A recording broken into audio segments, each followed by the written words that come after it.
Alright guys, hope you're all doing well, hope you're ready for NJPW Capital Collision. This is gonna be perhaps one of the best pay-per-views that we've seen from New Japan Pro Wrestling in America in a while now, because the match card itself, it's so good, it's so stacked, I cannot wait for the show. It almost sounds too good to be true. I mean, if you look at the match card, you've got Okada, you've got Beretta, you've got Jay White, you've got Eddie Kingston, Tomohiro Ishii, Brody King, Suzuki, Great-O-Khan, Chase Owens, the list goes on and on. Even go back to Nexus, you go back to Fredericks, you got everybody on the show. I mean, the show, just like I said, the match card almost sounds too good to be true. Really solid match card. We're gonna be going over it before we get into the show. If you look at the time right now, we still have about 8 minutes before the show goes live, and in those 8 minutes, we're gonna be talking about the match card. We're gonna be going over every single match. Let's talk about it. Let's see, how did we get to these matches? What led to these matches actually happening here tonight? Now first, let's talk about the big show. And there you go. That's my man, my brother Andy. It is so good to see you, brother. Hope you're doing well, man. Hope you're doing well, and hope you're ready for New Japan Pro Wrestling Capital Collision. It's gonna be a good night. Andy, it is so good to see you, and let's talk about the match card. Let's talk about every single match that's taking place tonight, and let's find out what the buzz is about. First, and there we go, Kevin is here. Kevin, hello, good to see you. And first, let's talk about Ren Narita, who's going to be taking on Karl Fredericks. So this is going to be an interesting match. This is perhaps going to be the first match on the card. It's going to be Ren Narita versus Karl Fredericks. Now first, they faced off each other back in 2019, and in that match, Narita was actually victorious. But it was Frederick who actually won the whole tournament back in 2019. And now tonight, again, it's sort of a rematch between the two. You know, a long time coming, long-term booking, if you may, all the way from 2019 down to 2022. These two guys go a long way, and they're going to be kicking off the show here tonight. So Ren Narita, Karl Fredericks is going to be the first match here tonight. And Hassan, good to see you, brother. Hope you're doing well. And after Ren Narita, Karl Fredericks, perhaps the second match is going to be Great-O-Khan versus Chase Owens. We know Chase Owens. We love Chase Owens. One of the best out there. And he's going to be fighting Great-O-Khan here tonight. So that's going to be a very interesting match as well. Again, a singles match. Could be the second match on the card. Now, okay, actually, I've got just some news right now. The second match on the card is not this. The second match on the card is actually going to be this big match that I have been super excited about. And it's going to be great because this is the NJPW Openweight Championship match. It's between it's Open Champion Tom Lawler is going to be in that match. Jorel Nelson is going to be in that match. Royce Isaacs, JR Kratos, and Danny Limelight. So these guys going to be having a team here. So it's a tag team match. The Openweight Champion Tom Lawler, Jorel Nelson, Royce Isaacs, JR Kratos, and Danny Limelight. A team of these guys versus the team of Fred Rosser, Tanga Lau, David Finlay. That's right, David Finlay is going to be here. Yuya Omaro and Rocky Romero. So it's going to be a tag team match, a solid one. And this one's going to be the second match on the card. And Andy says, heck, the Fatal 4-Way IWGP. Oh, yes. That's going to be a good one. That's going to be a great one. And Chris, good to see you. And that's right. Thanks for that, Andy. That's right, it's a pay-per-view, brother. You can get it on Fight TV right now. And after that match, the third match is going to be Great-O-Khan versus Chase Owens. That is going to be the third match. Again, a singles match here. It's going to be, I believe it's going to be a sweet match. Now, once we're done with that, the fourth match is going to be another very interesting one. Another tag team match in our hands. This time, it's going to be a 6-man tag team. We're going to be having, actually, no, it's an 8-man tag team match. It's going to be Aaron Henare, Aussie Open, and Jeff Cobb. And they're going to be taking on Mikey Nicholas, Shane Hast, Bad Tito, and Jonah. Jonah, who recently left Impact, is going to be in action here tonight, so we'll see how that goes. And he says, wow, David Finlay, that's right, the son of Fit Finlay is going to be here. So that will be great also. Fred Rosser. I mean, what a long way has Fred Rosser come. All the way from his Nexus days, where he was perhaps used as a jobber, and now, you know, on these NJPW shows, treated like an absolute legend as he should be.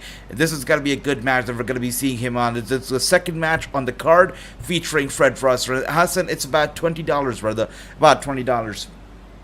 Now, hopefully, Fight TV doesn't mess up, because it's kind of lagging right now. I can see it's giving me the test broadcast is kind of buffering, so hopefully it doesn't mess up when the actual show goes on. And let's see, after that match, after the 8-man tag, we're going to be getting Minoru Suzuki versus Brody King. And you know, it's gonna go down for this match, because Minoru Suzuki, one of the hardest hitters out there. We've seen him against the likes of Samoa Joe in AEW, and what great classics has he put on. Real cool classics.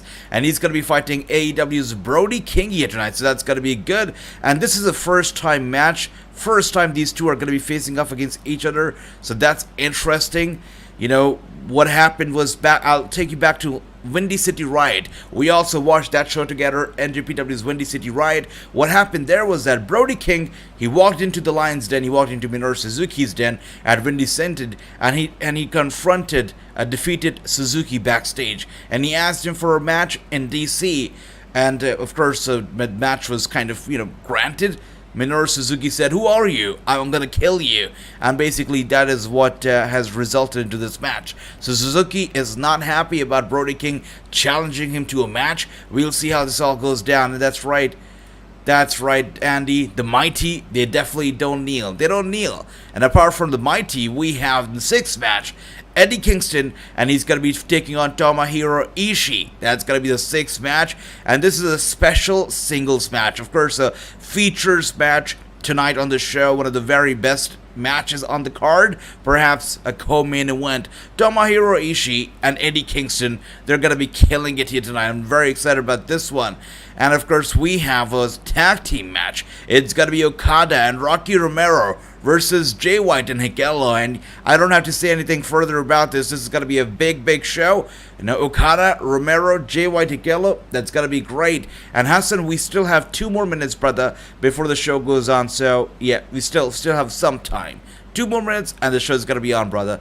And after that, in the main event, we have a IWGP, just like Andy said it earlier, a big fatal 4-way match for the IWGP US Championship. It's gonna be Jon Moxley from AEW. It's gonna be Will Osprey, Juice Robinson, and they're gonna be fighting. They're gonna be laying it all down. Tanahashi, and they're gonna be laying it all down for the titles of Tanahashi, Robinson, Osprey, Moxley for the IWGP US Championship. That's right, Andy. Okada, the reigning World Champion. It's going to be a great show. I cannot wait. We have about 2 more minutes before the show goes live, and I'm so excited. Now, a lot of people, you know, they have this complaint, they have this general perception that when it comes to the American shows of NJPW, they aren't nearly as good as the Japanese shows. So tonight, you know, it's either make it or break it. A lot of fans say, if tonight's show is good, it's good for NJPW, I'm going to continue buying their shows.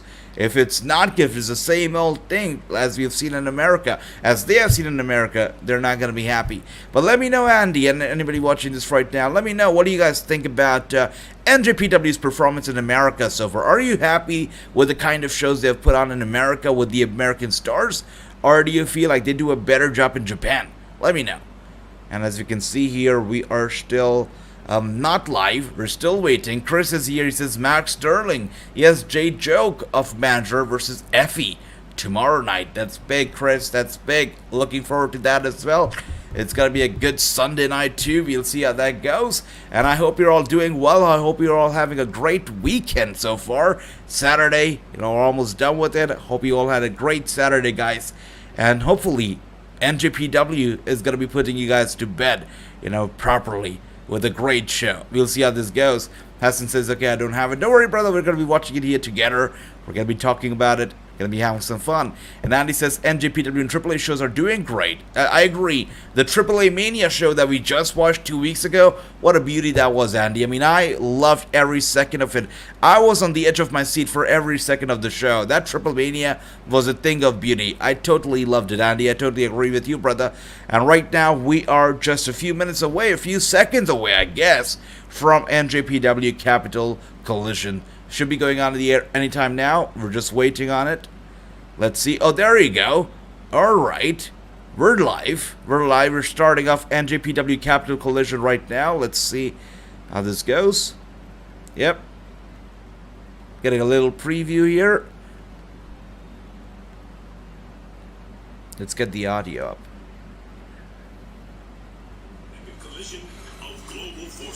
That's right.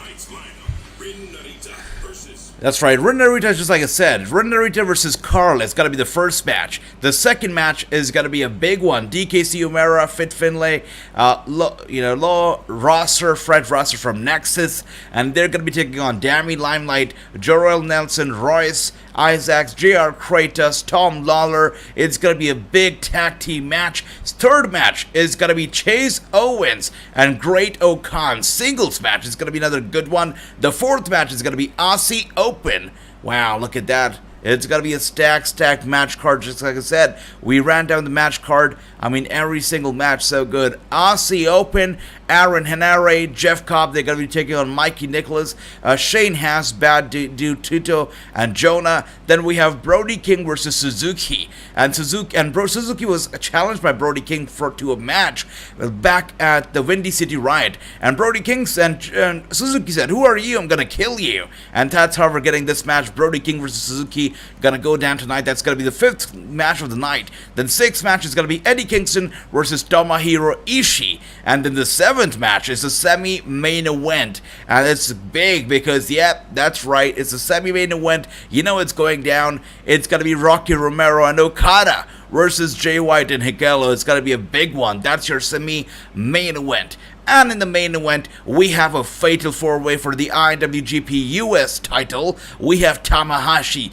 we have Robinson, we have Osprey and Moxley. Fatal four-way for the IWGP US Championship. And look at that. Andy says, "Hey, AJ, at the next pay-per-view, the ladies are going to have a match where the last two women in the cage will fight." That's crazy. That's crazy, Andy. I'm so looking forward to it. It's going to be great. So, what's the last two women in the cage will fighting to keep their mask. The loser has to give up the mask. Insane, Andy. I'm so ready, my brother. So ready. As we can see, NJPW tonight has a great match card. Are they going to be able to deliver? We'll find out real quick. But I'm so ready for the main event. Osprey, Moxley, we've already seen them clash not too long ago. But tonight, it's not about those one-on-one action. It's about fatal four-way. Tanahashi, Robinson, Moxley, Osprey. It's going to be a big event, brother, guys. It's going to be a big event. With that being said, we're live. That's right. First match. Wow, so my stream is in Japanese, but that's okay. So the first match here is going to be Ren Narita and Carl. Let's see how this goes. Let's see who wins this match. So I'm going to set up a real quick poll. Who is winning this match? Let's get this poll going. Is it going to be Ren Narita? Or is it going to be Carl Fredericks? This is going to be the first match. Guys, don't go anywhere because every single match on the card is stacked. And you guys got to be here for every single one of them. Look at who's here. M. Gene. Yo, brother. Yo. Good to see you, M. Gene. Hope you're doing well, bro. It's good to see you. Speaking of yo, we have JTG who's going to be appearing tomorrow, 12 p.m. Eastern on the Wrassingh show. So don't miss out because tomorrow it's going to be a bit of a surprise because, as I said, Crime Time, they like to borrow things, perhaps steal things, and JTG is going to be here perhaps to borrow or steal something on the Wrassingh show. So make sure to be here. And you have the Osprey name on the card. It has to be great. That's right, Andy. Totally, brother. And the Tribal Chief Jake is here. Tribal Chief, good to see you. I acknowledge you, brother. And Clay, good to see you. Hope you're doing well. And Andy says, I'm going to go with Ren. Okay, let's see, brother, how this goes. I mean, Ren is a smart pick for sure. If you go back to, 2019, it was the Ren who was victorious. So it definitely makes sense to go with Ren again this year. But, it's been 3 years. You never know, maybe Carl Fredericks has something up his sleeve. Maybe he has re-strategized himself, wants to do something different here. So we never know. Carl Fredericks could also win. As you can see here, Ren is now making his way to the ring.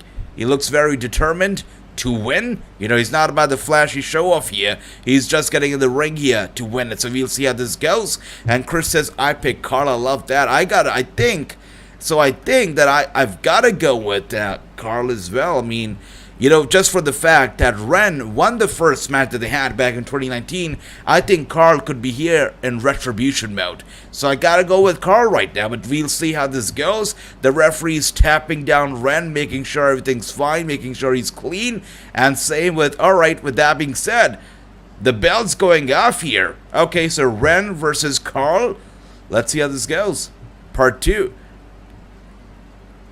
Okay, guys, go at it. It's fun. So they're taking their good time. They're standing on the two adjacent corners, just staring down at each other before very slowly locking it in, and they lock it in slowly and steadily. Carl is very careful with Ren, as we can see here. Again, the first time they wrestled was back in 2019, and that time it was Ren that got the upper hand. So Carl here tonight is going to be super careful. He does not want history to repeat itself. And look at that. He's also playing some mind games. You're just tapping him on top of his head, patting him on top of his head, treating him like a puppy. Playing those mind games, trying to dominate him, intimidate him. But Ren is not going to be slowed down. He grabs him from the back, and Carl turns it around. Ren also not letting it slip away from his hands so easily. And Carl right down those ropes, the referee asking Ren to back away, and Ren backs away with those light chops to the chest first, and Carl and Ren lock it up now, bit more aggressive now, guys. Okay, so now the match is picking up the pace. They're more aggressive. I see more aggression. I see, look at that, headlock from Carl. And into the ropes goes Carl. Carl with a shoulder tackle. Down goes Ren. Ren gets up real quick. And now with a headlock from Ren. And he Irish trips into the ropes. And Ren with the shoulder tackle. And down goes Carl. And now both of them, look at that, going at each other. Ren with the elbow strike. Carl with an elbow strike. And again, back and forth, back and forth.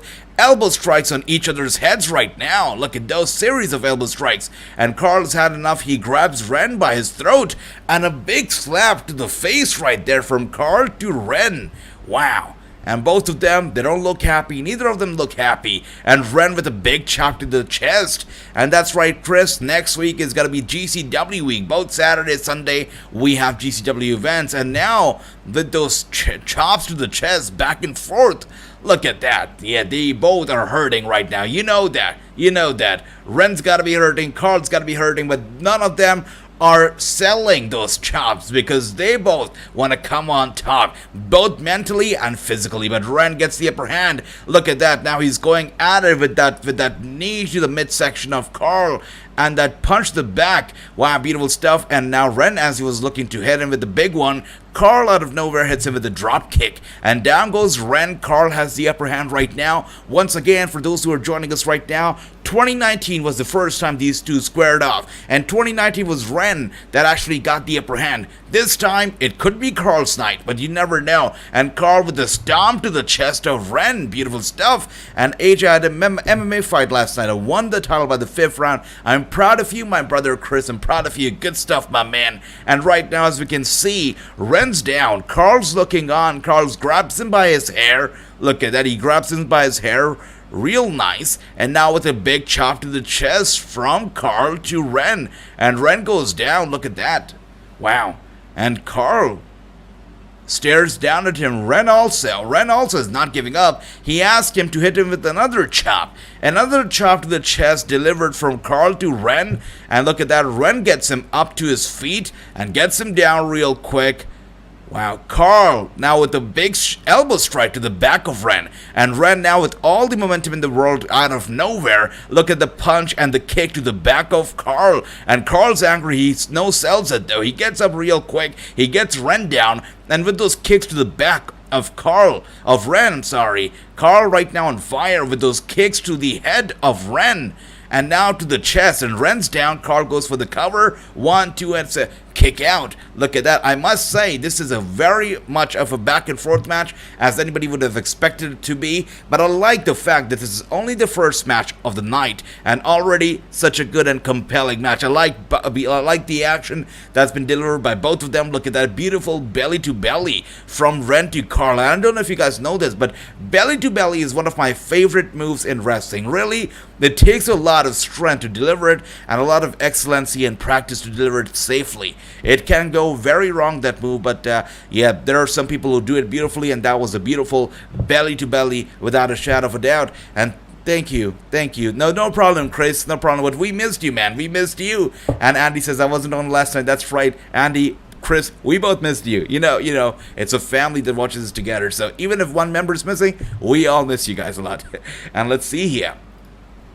Alright, so going for the cover right now is Ren, and Carl with the kick out, the shoulders is up, and Ren, the match is still going on. Ren trying to lock in is okay, he was trying to lock in a submission hold, but Carl real quick grabs on, holds onto the ropes, and Ren rolls him up for the cover. Look at that, going for the pinfall, and a kick out from Ren right there, and with a kick to the midsection of Carl. Right now, the match is in the favor of Ren. Ren has the upper hand with those elbow strikes to the head of Carl. Ren has the momentum going. A big elbow strike one more time. Carl no-sells it, and with a big kick to the midsection and a big spinning kick right there to the head, Ren goes down, and so does Carl. Carl is just trying to get his stamina up, get his adrenaline going, and Ren is trying to recover from that massive kick to the head. And that's right, Andy, I totally agree, brother. This is a great match to start of the show. I love it so far. This is great. And the second match is going to be no different. I mean, you talk about Fred Rosser,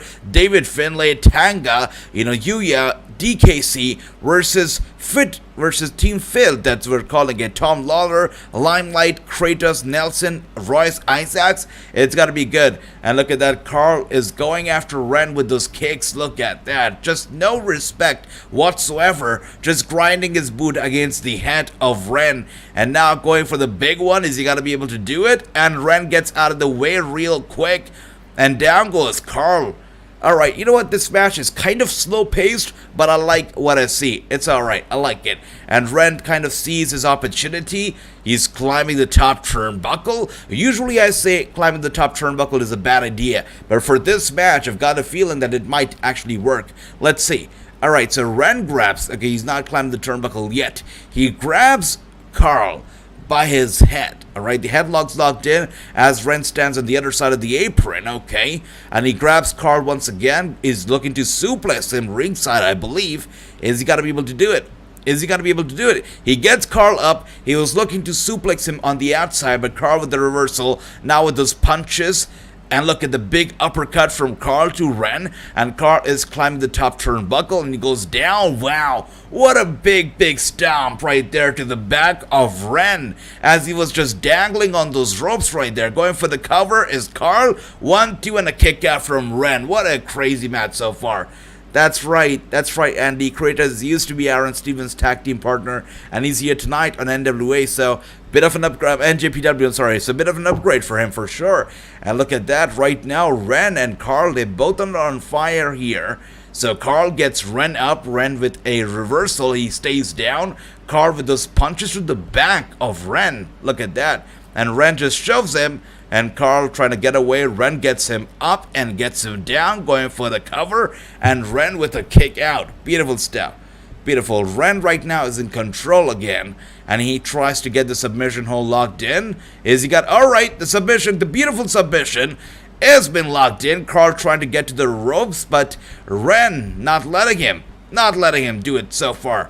Alright, the submission hold's been locked in right now. All the pressure is being applied right there to the back and the knees of Carl. I mean, that's gotta hurt. Look at that, sharpshooter's been locked in right now. Beautifully locked in.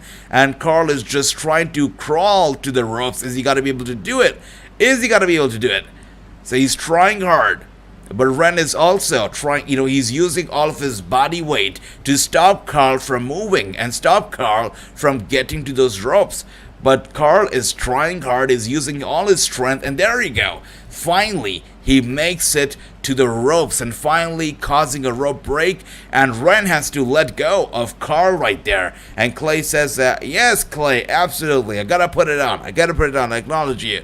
And as you can see here, Ren is in control. He grabs Carl by the head, gets him up. Wow, look at that. He's crushing his ribs. So, right, once again, a submission's been locked in, trying to just crush his ribs. But Carl also with the reversal, headbutts right there to the chest of Ren, and now with a big uppercut to Ren and a big spinning kick to Ren's midsection. Was gonna go for the DDT, but Ren with the reversal, with those kicks, with those punches, with those elbow strikes to Carl. Look at that, another big kick to the midsection, a big chop to the chest, and Carl is down, lights out. Ren has him in a headlock, in a sleeper hold. Is it over for Carl? Because it looks like he's got no strength left. It looks like he's lights out. So Ren has the submission all locked in real nice. The headlock, alright, look at that. There you go, the spider's been locked in. That's probably over. That's probably over right here. Yeah, there's no way Carl's getting out of it. 2019, the same match happened, and Ren went over. 2022, 3 years down the line, we're getting this rematch.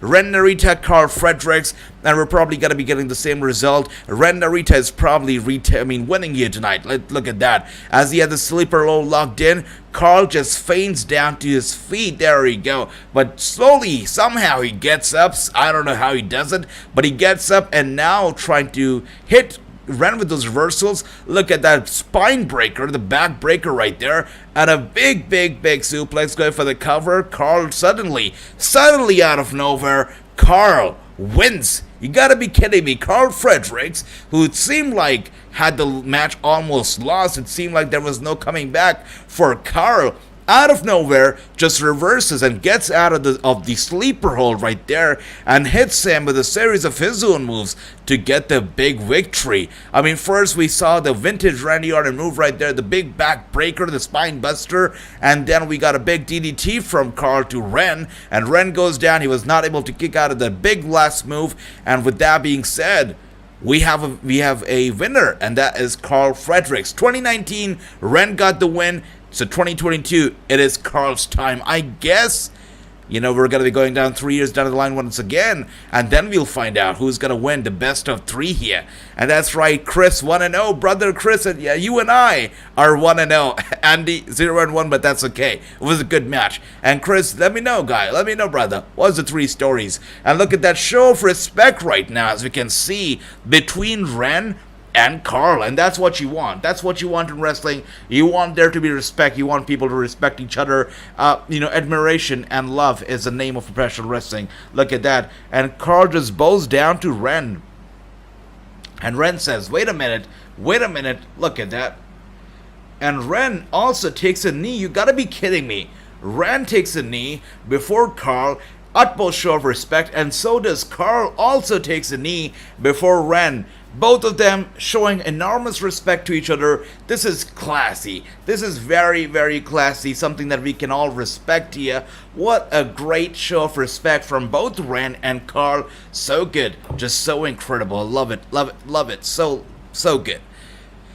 And with that being said, the first match is already over. You gotta be kidding me. That was a very fun, very quick match. And you know what? It was a 20 minutes long match. Almost a 20 minutes long match. About 19, 20 minutes. But it didn't feel like it because it was such a great match. Slow paced, but still very entertaining, very compelling.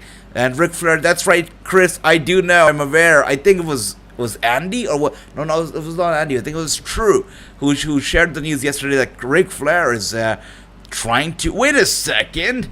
You gotta be kidding me. What is this guy doing out here? You got QT Marshall out of nowhere with his gang, and they attack the poor Carl Fredericks as he was just making his way to the back. QT Marshall comes out of nowhere and he attacks... Wow, Carl Fredericks, you've got to be kidding me. What is he doing out here, QT Marshall? And the fans are chanting QT sucks, because he does. Come on. I mean, you didn't really think New Japan was going to have another pay-per-view without the leader of the factory, did you? I mean, after our dominant win at Windy City Riot, New Japan couldn't Come on. Just no respect whatsoever. You've got to be kidding me. Capital Collision, I said, the answer's obvious.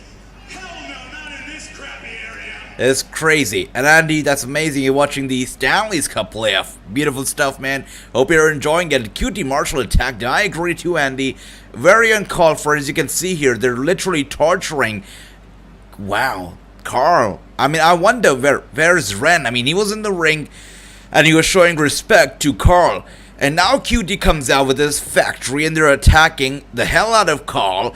And Ren does nothing about it. Where did the respect go? Did it go out the window? Because he's not coming out here to save Carl, which is uncalled for. To be in the #1 faction in the history of wrestling, the factory. Look at that. Oh yeah, that's me, huh? Huh? I'll see you in Philadelphia. All right.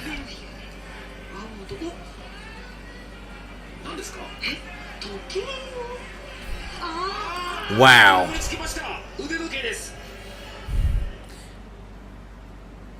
So he wore some metallic knuckles right there on top of his knuckles, and he attacked. He sucker punched Carl right in the forehead with that. So I'm pretty sure Carl's busted open right now. But I guess we're going to be seeing QT Marshall versus Carl Fredericks in Philadelphia. That match has just been booked. It's just been announced by QT himself. I guess we're going to be getting it. Carl Fredericks versus QT Marshall in Philadelphia. We'll see how this goes. But coming up next is going to be Fred Rosser, David Finlay, and there you go. It does seem like Carl Fredericks is busted open thanks to that sucker punch with those knuckles.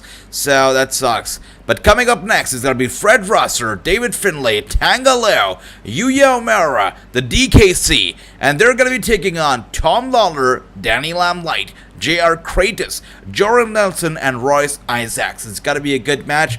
Let's see how this goes. You know, the preview for this match was just watching what happened, what led to this match, and I saw some craziness. Fred Rosser literally shaving his own head in the middle of the ring with no regrets, not at all. You know, he's just going out there. He says, the only thing that I need is a victory. The only thing I need is to get in there and to prove the fans, prove to you guys who Fred Rosser is. So this has got to be a big match for sure. A big tag team match, Fred Rosser and his gang versus Team Phil. So let's see how this goes. It's got to be good. And Team Philly probably might win. We'll see what happens. But there you are. Team Philly is out here. If you see Tom Lawler, Danny Limelight with this hideous dance. You also see Kratos and Nelson and Isaacs. Hideous. What a hideous dance right there. Come on. Come on. Ridiculous. And I can see my brother, our brother, True is here. True, it is good to see you, brother. We're just watching NJPW here today. We're watching NJPW Capital Collision. Already done with the first match. It was a nice, sweet match. Right now we're on to the second. Also should be good. And Andy says Royce Isaacs used to be a member of the Nick Aldis group, Strictly Business. Wow. Because we're seeing a lot of the former NWA guys here tonight. Yeah, that's what's happening here. And for True, who's just come in, True, the main event of the night is going to be Tanahashi, Robinson, Osprey, and Moxley. Fatal 4-way for the IWGP United States Championships. That's a big main event we have tonight. We also have Ishii versus Eddie Kingston. We have Suzuki versus Brody King. We also have Okada and Romero versus Jay White and Hikuleo. So we have some very, very big matches here tonight, guys. Very big matches. And right now, what we're seeing here, the second match also, not too shabby. Team Philly versus Team Rosser. We'll see this. That's right, Andy. Heck of an opening, brother. Indeed. Look at that.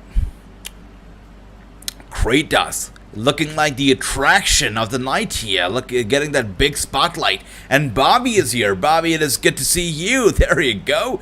And he says, AJ, NWA USA 10 for 10 for Velvet Sky, May Valentine, Genocide, MJ Jenkins, Kerry Martin, Mike Bennett, and Caprice Coleman. That actually sounds like a solid 10 out of 10 show, Bobby. Good to see you, brother. Hope you're doing well.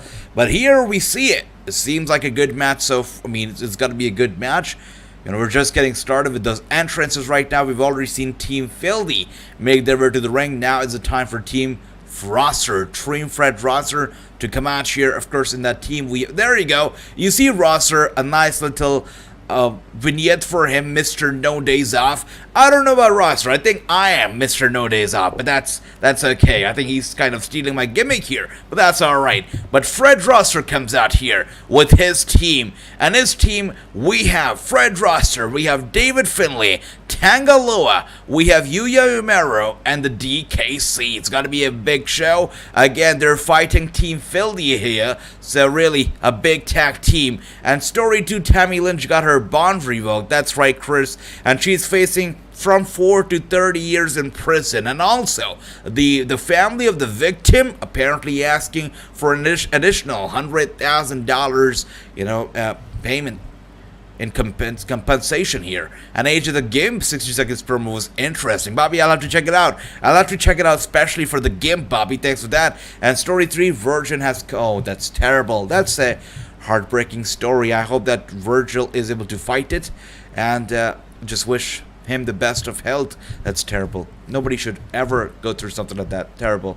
And as we can see here, they're getting ready for this match. It's got to be a big one. Again, one more time, for those of you joining us right now, we're on the second match of the night. We're looking at Team Philly. That is Tom Lawler, Danny Limelight, JR Kratos, Jorel Nelson, and Royce Isaacs, and they're going to be fighting Team Roster, which is Fred Roster, aka the very own Nexus very own, and he's going to be fighting David Finlay, Tangaloa, Yuya Uemura, and the DKC. So it's going to be a good one for sure. And Andy says that's bad for Virgil. That's right, it is terrible. And Chris says I picked Team Lawler. All right, let's see who wins here. A great, you reminded me that I have to put up the poll here. Which team is winning? Let's get the poll up. Is it going to be Team Roster, or is it going to be Team Philly? Let's see which team is going to be winning this one. They are right now in the middle of the ring. All participants are in the middle of the ring right now. The referee is trying to maintain some order, maintain some peace, get some of those to get on the other side of the apron, to wait on the other side of the apron.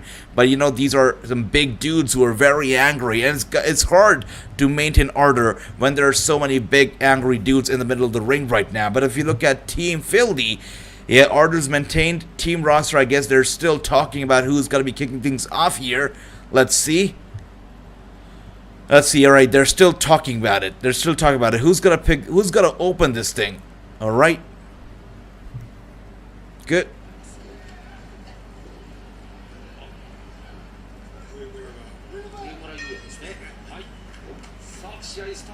With that being said, we have kicked things off. The bell's been rung. These two are squaring off against each other right now. My eyes is on Danny Limelight. By the way, Danny Limelight right now is also trying Hollywood. He's been in some, believe films, television shows, and he's trying Hollywood. He's trying to make it in the big picture. Hollywood is where he's trying, but he's also wrestling. But Hollywood is his focus right now. And Chris says I picked Tom Lawler. All right. Bobby says Renee Mitchell was at Impact Wrestling tapings tonight. That's awesome, brother. I look forward to it. And Andy says I picked Team Philly, and Bobby says Lawler. All right. I gotta go with that.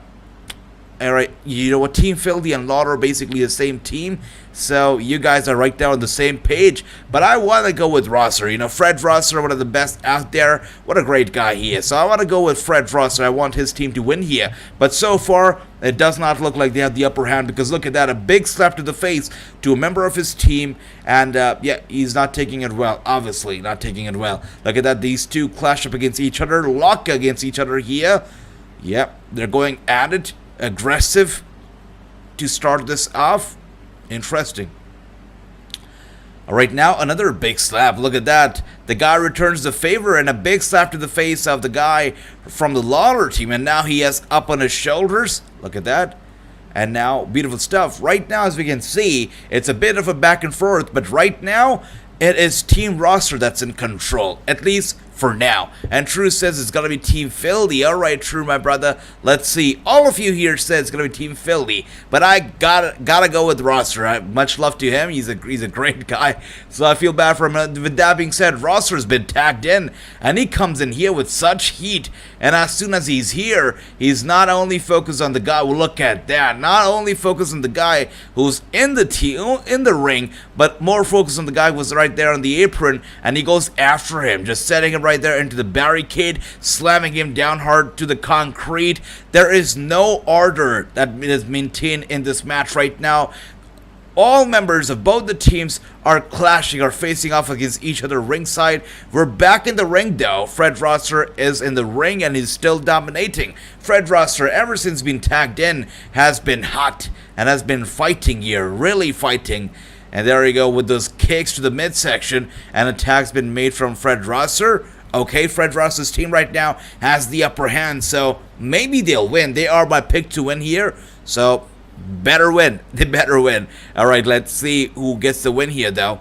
And slowly the momentum has been shifted to the Team Philly. Alright, Team Philly has the momentum on their side, and in comes Danny Limelight. The guy who's now trying for Hollywood, just like I said earlier, is in the ring. And look at that Irish whip right there, was going to go for the clothesline, but with the reversal, and now Danny Limelight is being covered, and Danny Limelight kicks out at one, and he's down though, he's down, he's going down, he retreats to the corner, he gets up real quick, struggling to stay on his feet, and with a big uppercut to Limelight. Limelight is literally in trouble here. There you go. And slams him down hard, going for the cover. Limelight kicks out at a 2 here. Interesting.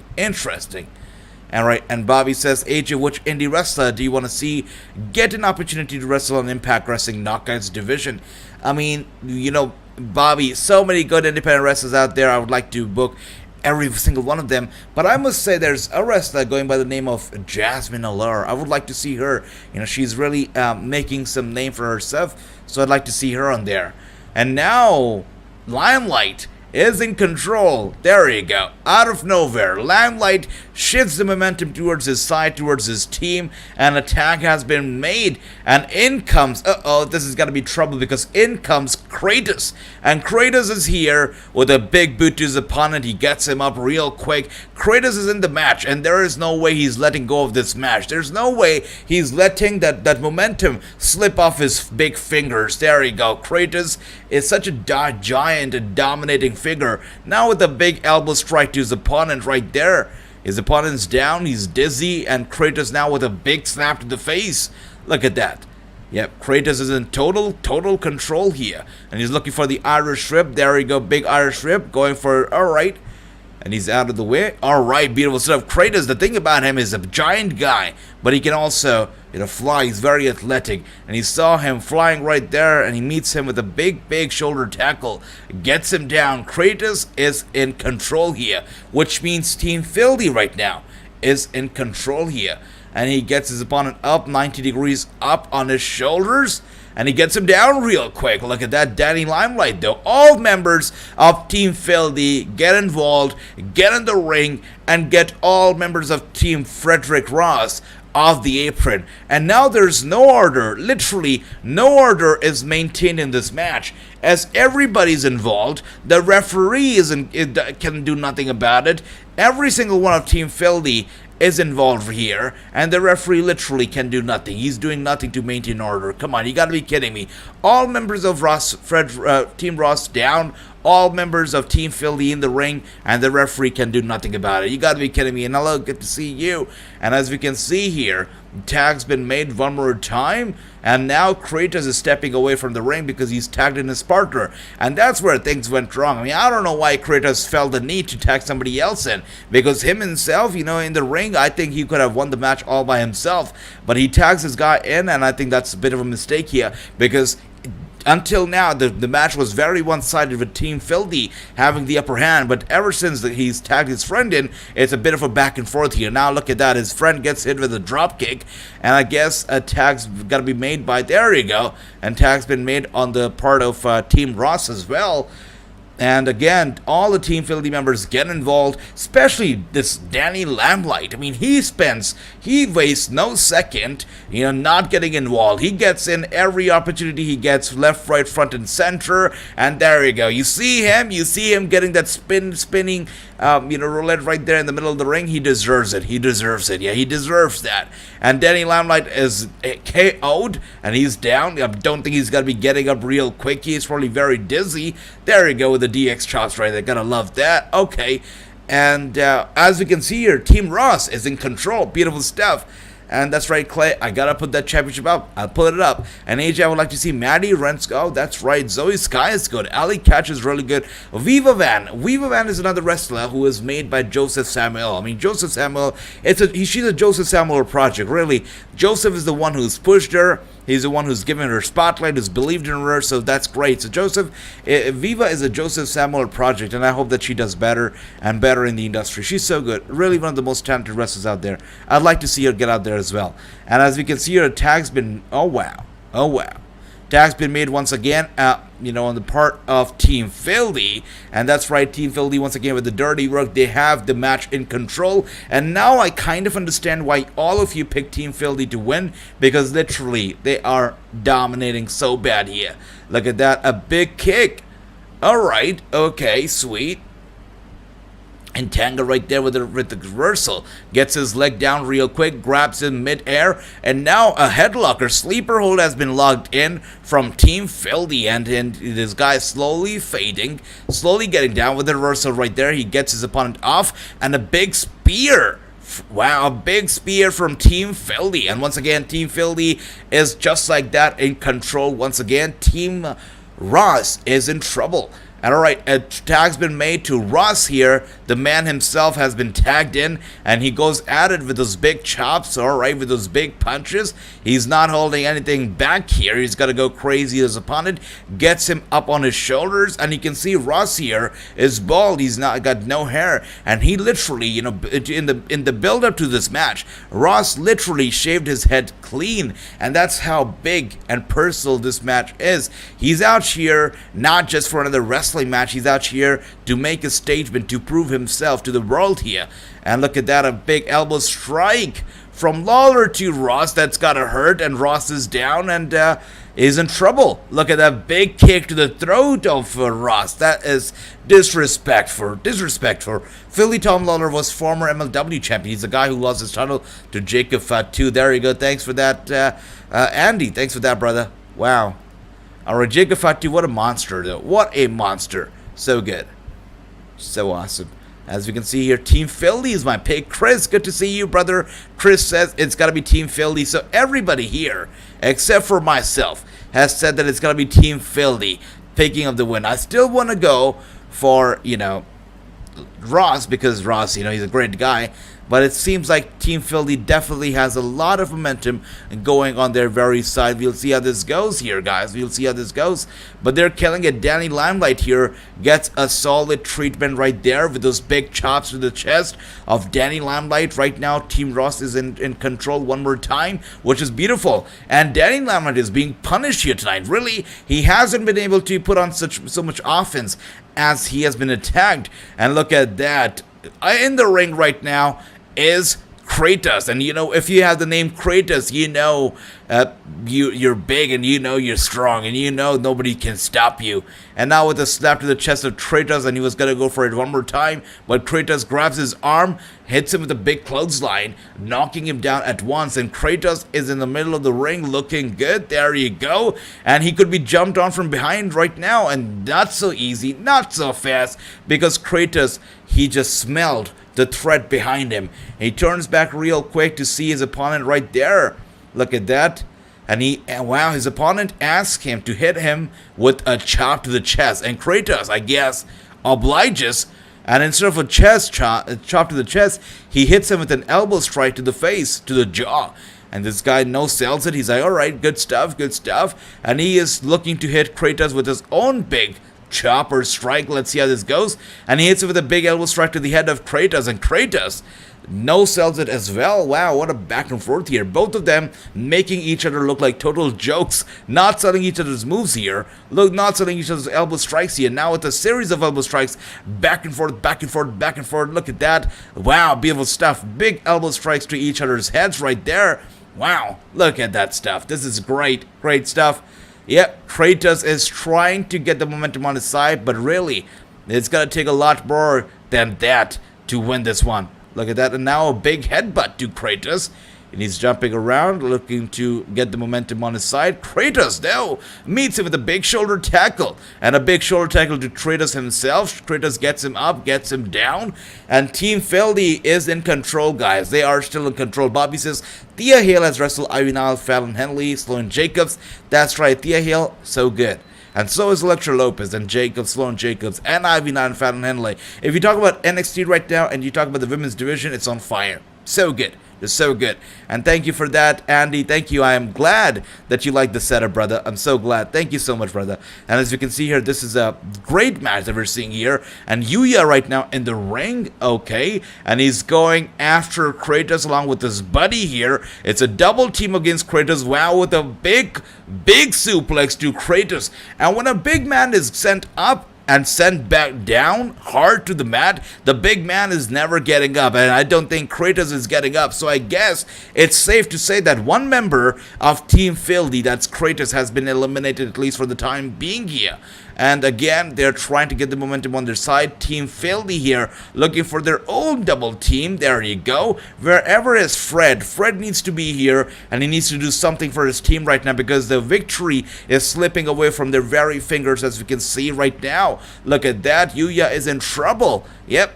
Team Frost is in trouble. Philly is in control once again. We are seeing people were not even legal competitors in the ring at the same time. We're seeing 2-on-1, 3-on-1, 4-on-1 action, but the referee's doing nothing about it. So come on, referee, you've got to be kidding me. You've got the easiest job in the world and you can't even do that. You got to be kidding me. And there you go. You know what time it is. It is Izzy time. And because Izzy is here, Izzy, it is good to see you. It is good to see you. Hope you're doing well, Izzy.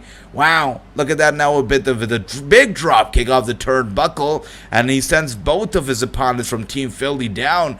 And now, look at that. This is where everything changes, because Lawler himself gets involved, and he has a big sleeper hold locked in. Now, unless and until Fred Rosser gets in the ring, yeah, there you go. Fred is here. Fred is here. He's got to go after Lawler. Look at that. And Fred gets Lawler in position. Look at that. He's in trouble. Lawler trying to get away. This is getting ugly. Once again, do we even know who the legal competitor is in this tag team match? Because everybody got involved left, right, front, and center. I think we've lost some track here, and we don't even realize who the legal competitor is.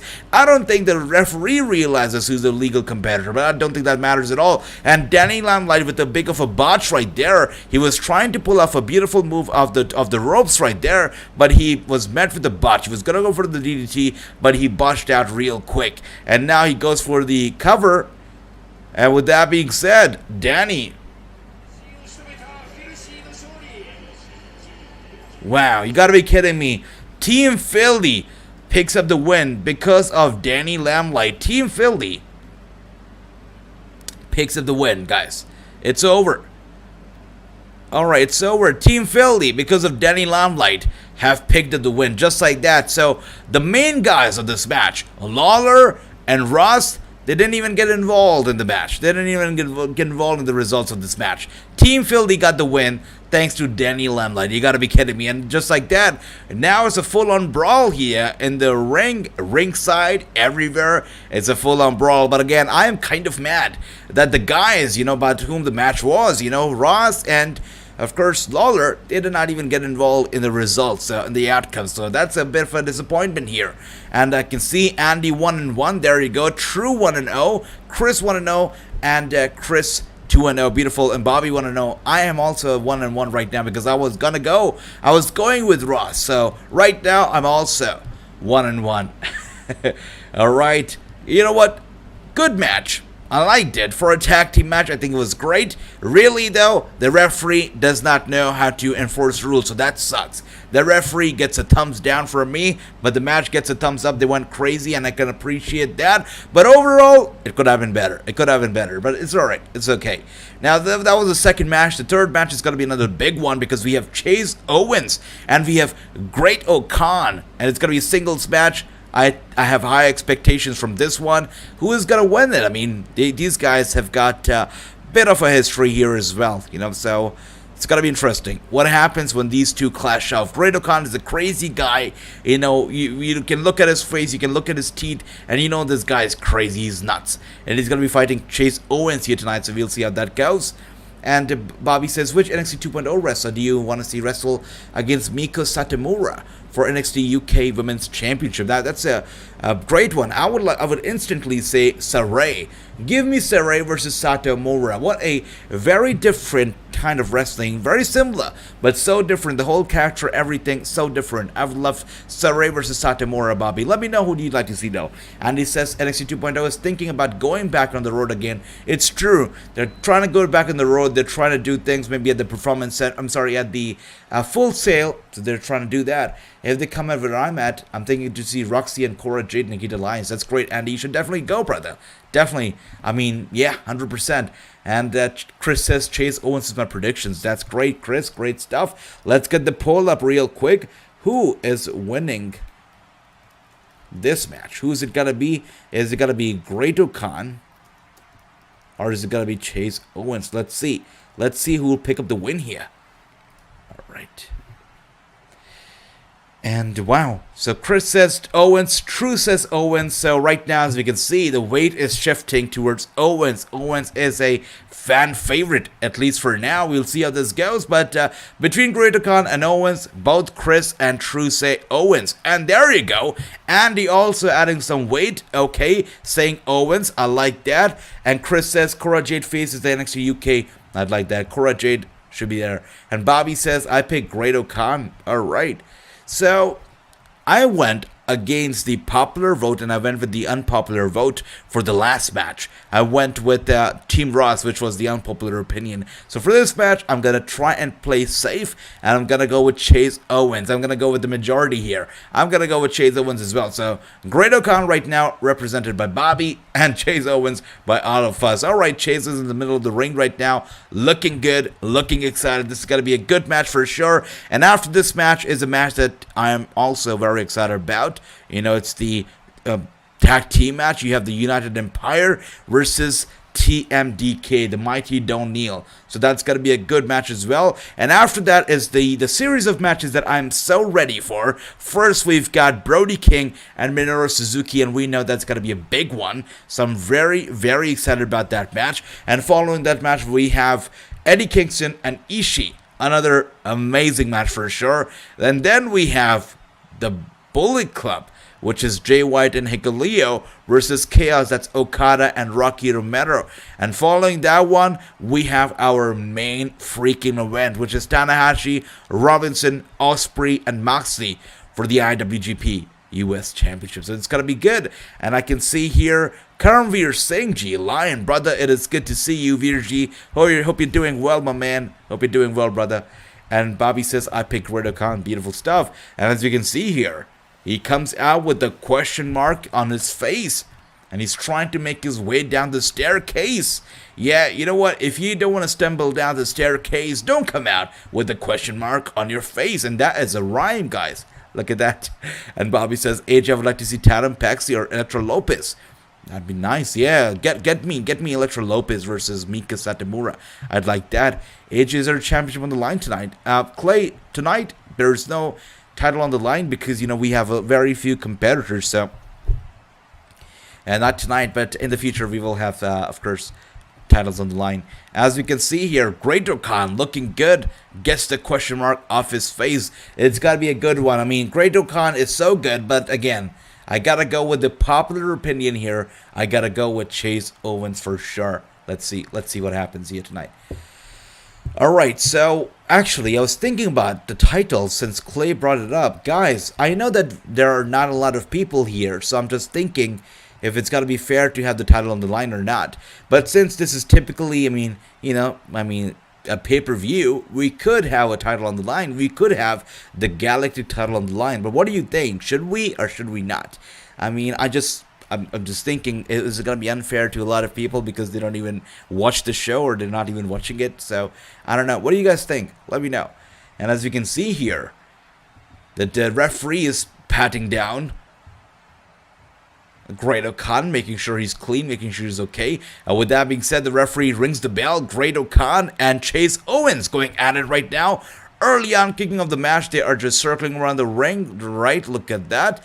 Very careful is Chase Owens.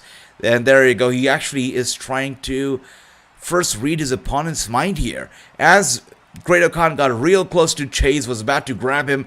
Chase used the ropes to his advantage, causing a rope break. Great-O-Khan takes a step back, and now he has Chase where he wants him. And he has him in the... Alright, Chase also just rolling around the ring, trying to get away. There you go, just slipping away from Great-O-Khan. Grabs the ropes, causing a rope break one more time. There you go. And Bobby says yes, so I guess that yes means the title should be on the line. Is that what's right? Okay. Let's see what everybody else says here. Put the championship on the line, says Bobby. Alright, okay. O-Khan says MG. Alright, I love it. Alright, okay. Well, I guess it makes sense to have the championship on the line. After all, this is... yeah, that's right. And Andy says, interesting, I would like to say have the Galactic title on the line tonight, but we could have it tomorrow night. I think it's a pay-per-view, so we should, have it on the line. It only makes, it fair. So let's do it. Let's put the title on the line tonight. Let's do it. And as we can see here, look at that. In trouble here is Chase Owens. And Great-O-Khan is dominating right now, as you can see. Look at that beautiful stuff. Great-O-Khan is in control. I like that. And Ricky is here. Ricky, it is good to see you, brother. Hope you're doing well. And Great-O-Khan with a big kick to the back of Chase Owens. Chase Owens down. Great-O-Khan with a punch to the head of Chase Owens. Chase Owens collapses to the ringside. And Great-O-Khan with an Irish whip to the turnbuckle. Wow, beautiful stuff. Chase Owens is in trouble. Great-O-Khan is in control. Look at that. Just the old-fashioned, old-school wrestling, this hard-hitting style of Chase Owens is beautiful. Look at that. He just sits on top of the head of Chase Owens, just humiliating him and also dominating him like no other, right? Wow, what a absolute humiliation on the hands of Chase Owens. Look at that. And Andy says, H, do you like horror movies? I do, Andy. I do love horror movies, but I must say, I can only watch horror movies when I'm not alone. When I have somebody, when I have some company, and I'm watching it with somebody, I can only watch it then. Also, if I get scared easily, so I'll tell you what. It should not be the middle of the night that I should be watching it. It should be either daytime or evening or dawn. Middle of the night, I don't know about that. But if I'm watching it in the middle of the night, it better be with somebody. Somebody with me. Alone, I cannot take it. But let me know, Andy, do you like watching horror movies, brother? And as we can see here, Great-O-Khan is in control. There you go. Chris says, I'm back. And I pick Owens. All right, Chris, let's see, brother, how this goes. Because right now,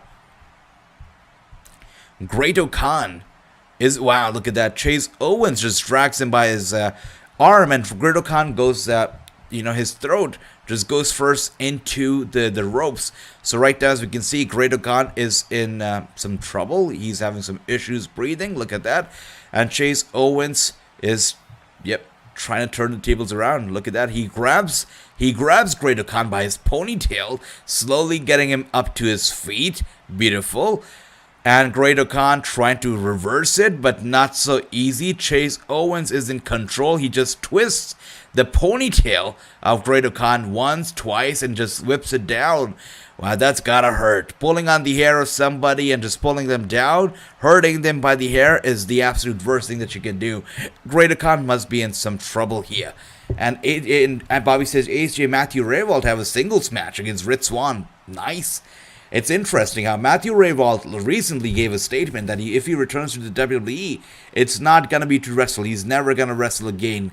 And now is wrestling, so that is interesting. And Chris says, my favorite scary movie is Freddy vs. Jason. All right, that's one of the classics out there. It's so hard to find a good scary movie, though. I mean, there are a lot of movies out there, I mean, especially the newer films.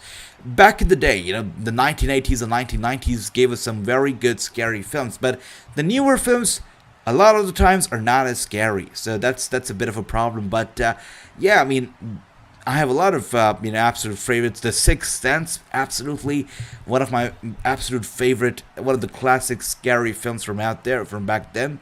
And Ricky, there you go. And Andy says you should watch this movie a fan made. It's called The Verizon of the Scream. It's on YouTube. That's interesting. I'll look it up, brother. I hope it doesn't have some real life footage, though. I'll check it out.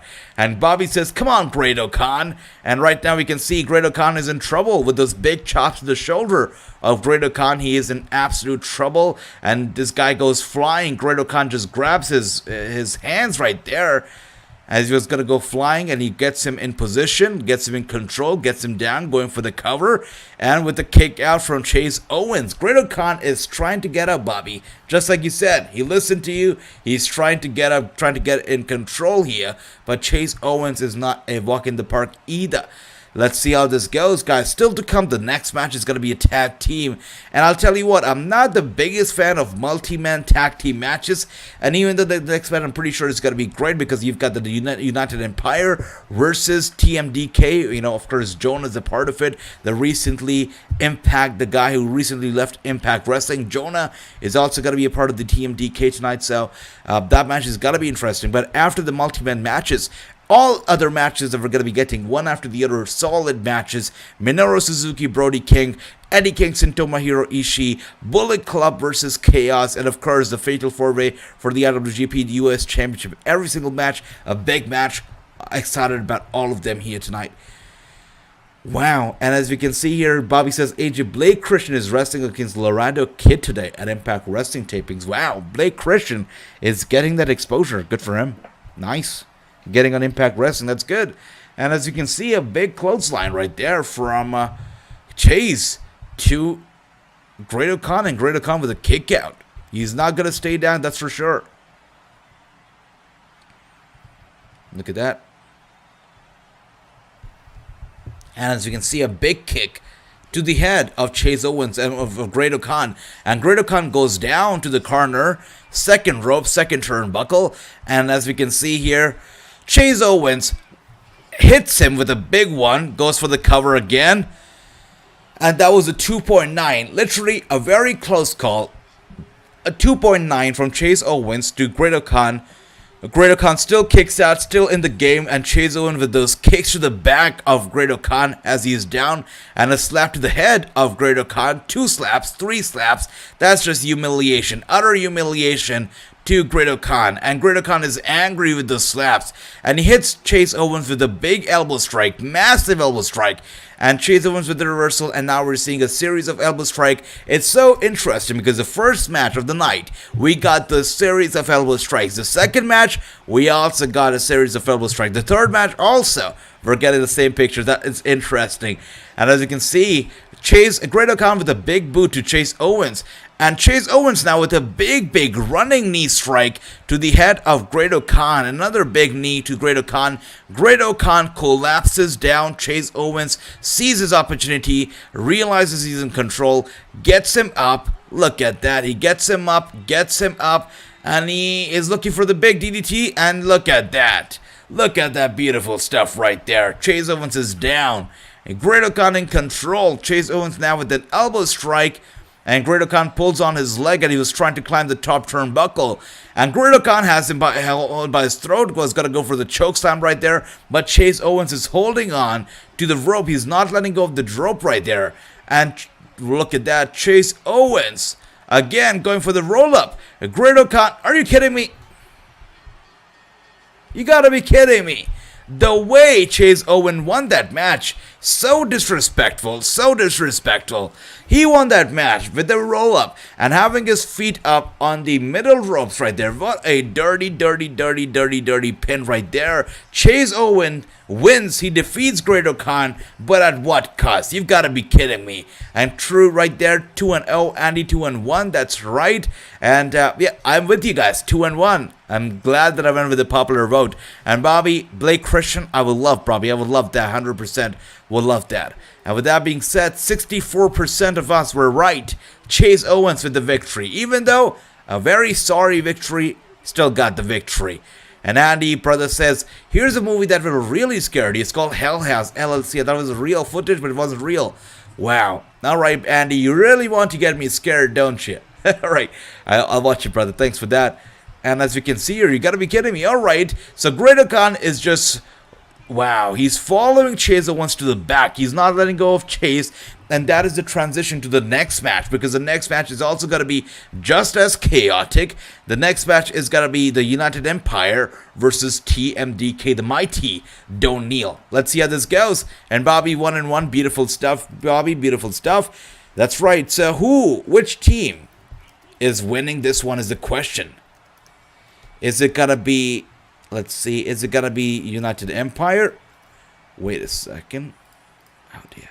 So is it going to be United Empire or is it going to be TMDK? Let's find out. Let's find out.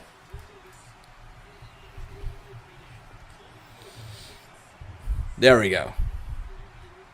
Coming out first is TMDK. That is the mighty Don't Kneel.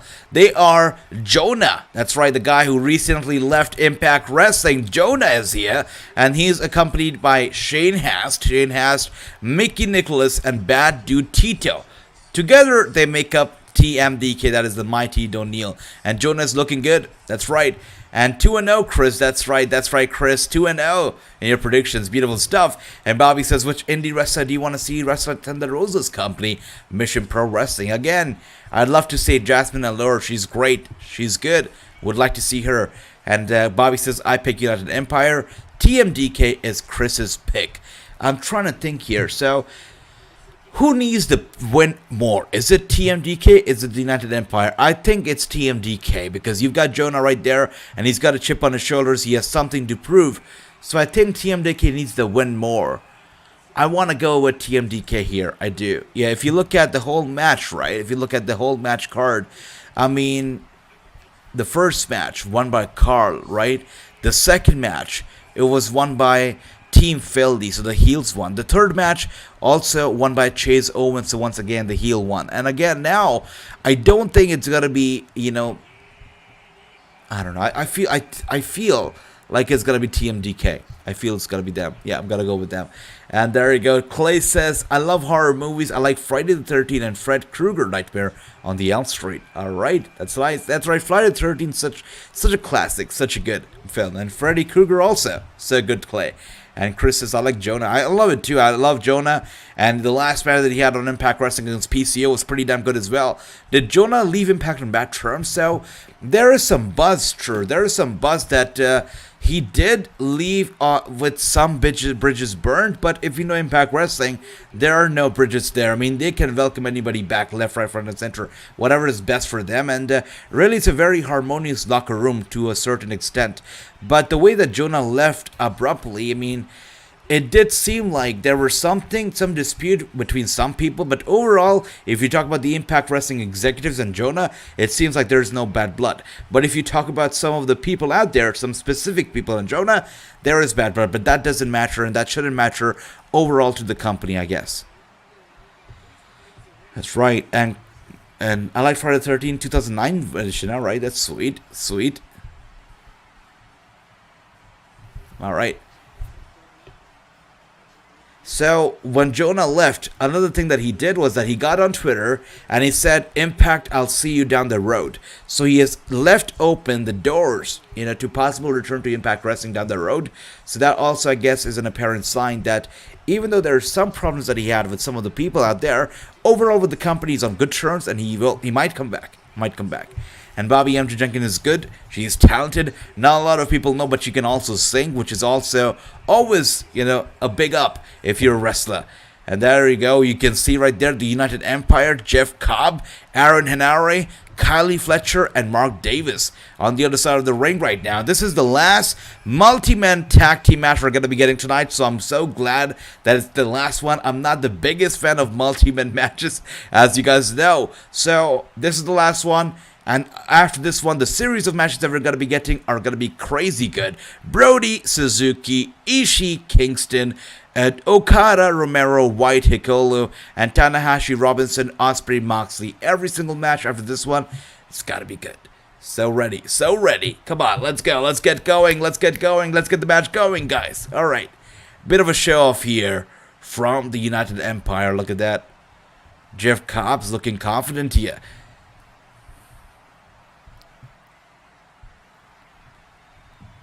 It sucks, Chris, whatever is happening with Shelton Benjamin, the way that he's being used, it's terrible. And as you can see, the Mighty don't kneel for sure, but the Mighty do jump, and the Mighty went after United Empire right at the very beginning, just jumping on them real quick before the referee could even ring the darn bell. He just went over there, and they attacked every single one of the United Empire members, getting all of them down from the ring. The only one guy left in the ring right now, and the entire team of TMDK, the Mighty don't kneel, 4-on-1 situation right now. They're going after the poor one guy, the one lad in the ring. And now the United Empire have dragged 3 of the TMDK members by their foot.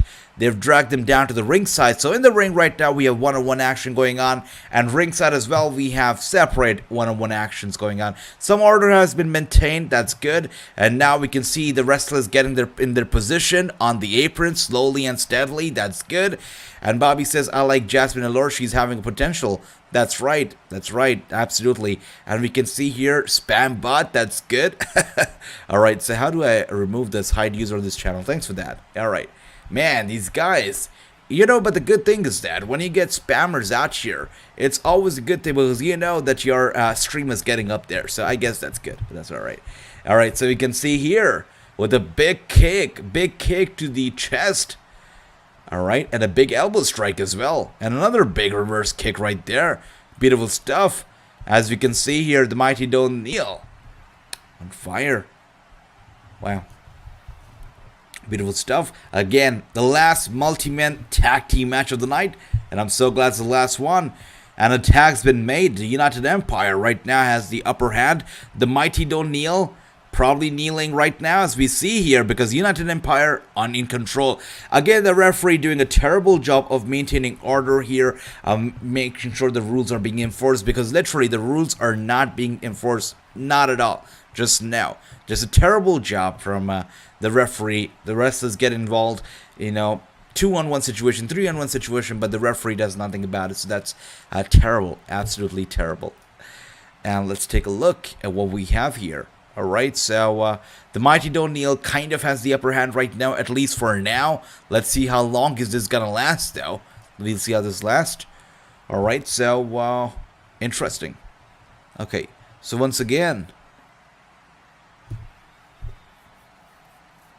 very interesting so far. Alright, so Mighty don't kneel probably got to be in control because you see Jonah tried to get involved. He tried to get in the ring, even though he's not the legal competitor right now. He tried to get involved, but somehow something stopped him and he went back on the apron. So the match is still going on, and United Empire right now still in control here. Still in control. Bobby says, AJ, do you think we will see Taya get added to the Queen of the Mountain match at Impact Wrestling? Now, if she's not defending her AAA Reina de Reinas title, I guess she'll get added. But if she's doing that, then there's no point, right, Bobby? As we can see here, he's stomping down hard on the mat. And yeah, they're getting involved. This is one reason why I'm not a big fan of the multi-man matches, because literally, the referee is doing such a pathetic job at maintaining order, making sure the rules are being enforced, that it gets annoying at one point. As we can see right now, the tag's been made, and Jonah is finally in the ring, so this match can be a little relevant here. Jonah with the big splash right there to his opponent, probably crushing his ribs in that attempt. Jonah is laughing, yeah. He realizes that he's in control right now. He gets his opponent up, probably looking for an Irish whip to the corner. There we go. He goes back first into the corner. His opponent goes down hard.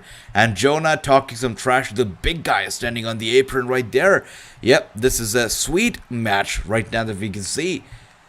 And Jonah and Cobb really want to get in the ring together. It is apparent. Obviously, both of them have the equal, similar size. So nobody's going to be having the advantage over the other when it comes to the size, because both have similar build, similar size, similar style of wrestling too. So Jonah and Cobb should be a good bout. I'd like to see Cobb get involved with Jonah. Hopefully, we get to see that match here. But, that bout here, we'll see. We'll see. But right now, as we can see again, the United Empire is in trouble, and the mighty Don Neal is making the United Empire kneel. Jonah gets involved.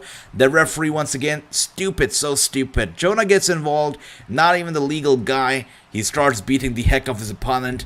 Very uncalled for. You gotta be kidding me right now. Really? You've gotta be kidding me. And as we can see right now, okay, the mighty Don Neal still in control, still in position. They get the guy up, gets him down, and the tag's been made one more time. Mighty Don Neal with those quick tags, left, right, front, and center. And Cobb is the former Lucha Underground champion. Thanks for that, Andy. Beautiful. Yeah, that face did seem familiar now. Alright, cool. So it's gonna be good. We'll see how this all goes down. But so far, this match has been decent. Not my favorite. You know, not my my cup of tea is multi-win matches. But so far, it's alright. As you can see with those big chops to the chest, even by Montaz. Now, alright, thanks for that, Andy. Bobby says, I'm looking forward to watching Mercedes Martinez and Trish Adora for the ROH Women's World Championship on AEW Dark Elevation this Monday. Sounds great. Yeah, I'm looking forward to it as well, Bobby. I'll have to tune into Dark for sure for that one. And it's surprising that they're actually getting those world title matches on Dark. They really want the fans to tune in, and that shows, and that's good. That's a good thing. And Bobby says, come on, United Empire. That's right. But I am here going with TMDK. As you know, my pick here to win is the mighty Don Neal. Let's see if they actually get the win here or not. But mighty Don Neal is my pick here to win. We'll see if they actually win or not. But right now, in control is the mighty Don Neal. As we can see, Bobby, United Empire, you can see the victory slipping away from their fingers right now. And let's go, that's right, Andy. Let's go, TMDK. Beautiful stuff. And again, TMDK trying to, get the match going on their side. But the United Empire, these guys are built different. They're built strong, and they're fighting back, and they're trying to get the upper hand here. Beautiful, beautiful stuff. With those kicks to the chest. Look at that. Gotta love that. Yeah, Shane right there. In control. Yeah, TMDK in control here. Shane also with those dirty trash talking. And another big kick to the head. And eats a big kick to the chest right there. Back and forth here, back and forth kicks. It's not about the chops, it's about the kicks. Alright, so, wow, these bots are really going crazy here. Yeah, that's nice. Alright, so, alright. And right now we can see with those big chops, big uppercuts right there from TMDK, from Shane, and he goes down hard. Come on, Shane has beat him down. That's right, Andy, that's right. Come on, Shane. But Shane goes down, but he's also looking to tag somebody in. He should have tagged in Jonah, but Jonah is not even on the apron, so that sucks. But had Jonah been there, he could have got the match in control. But right now, as we can see, TMDK is in trouble. This could be the, when and how these guys win. United Empire win here tonight, because United Empire right now has this going on their side. Every single member of TMDK has been brought down to their knees, so United Empire could be looking to win the big one here. Let's see how this goes. Alright, and they get him up, and with that being said, get him down hard right there. Okay, going for the cover. 1, 2, and 8. Wow, beautiful stuff. And come on, DK, let's go. That's right, Andy, that's right. TMDK, they better win. They better win. Wow, beautiful stuff right there. And United Empire is still in control right now, as we can see here. Still in control, still going strong is the United Empire. TMDK still very much in trouble with the double elbow strikes right there. Look at that. Beautiful. And again, we can see right there, TMDK is being killed. Shane, a shield right there, though, with the reversal out of nowhere. Wow, look at that. Shane trying to get this match going, trying to get it on his side. So far, trying to work it out. Let's see how long it's gonna work out. Because Shane, wow. Yep, there you go. TMDK with a double T move. That's beautiful. And Bobby says, come on, United Empire. Andy says, come on, TMDK. I go with TMDK too. But let's see. This is probably the final few minutes of this match. That's right, Andy. Come on, Shane. Rise up. You can do better. We know you can do better. All right.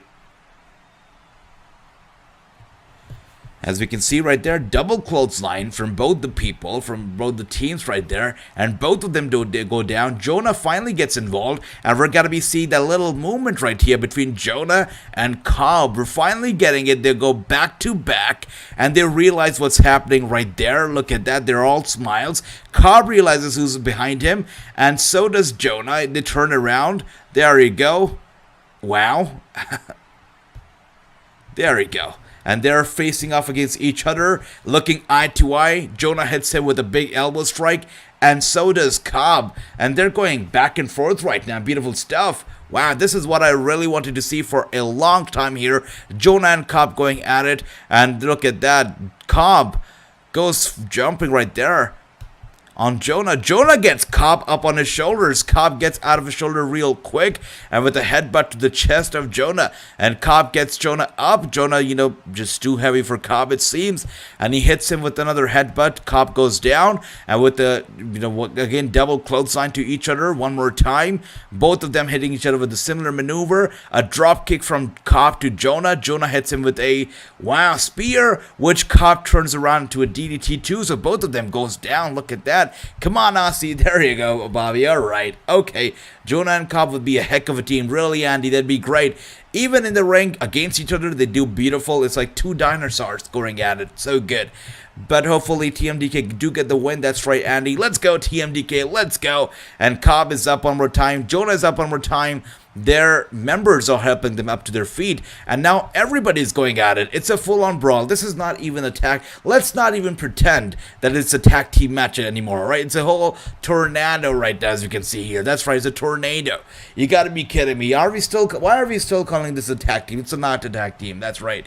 And Jonah and Cobb ringside, this is the only action that matters right now to me, because they're going crazy. And Shane also in the ring right there with a beautiful drop kick. TMDK suddenly has this match under control, which is great. And Age of Best of Super Juniors is happening tomorrow, Block A. Alright, Bobby, interesting.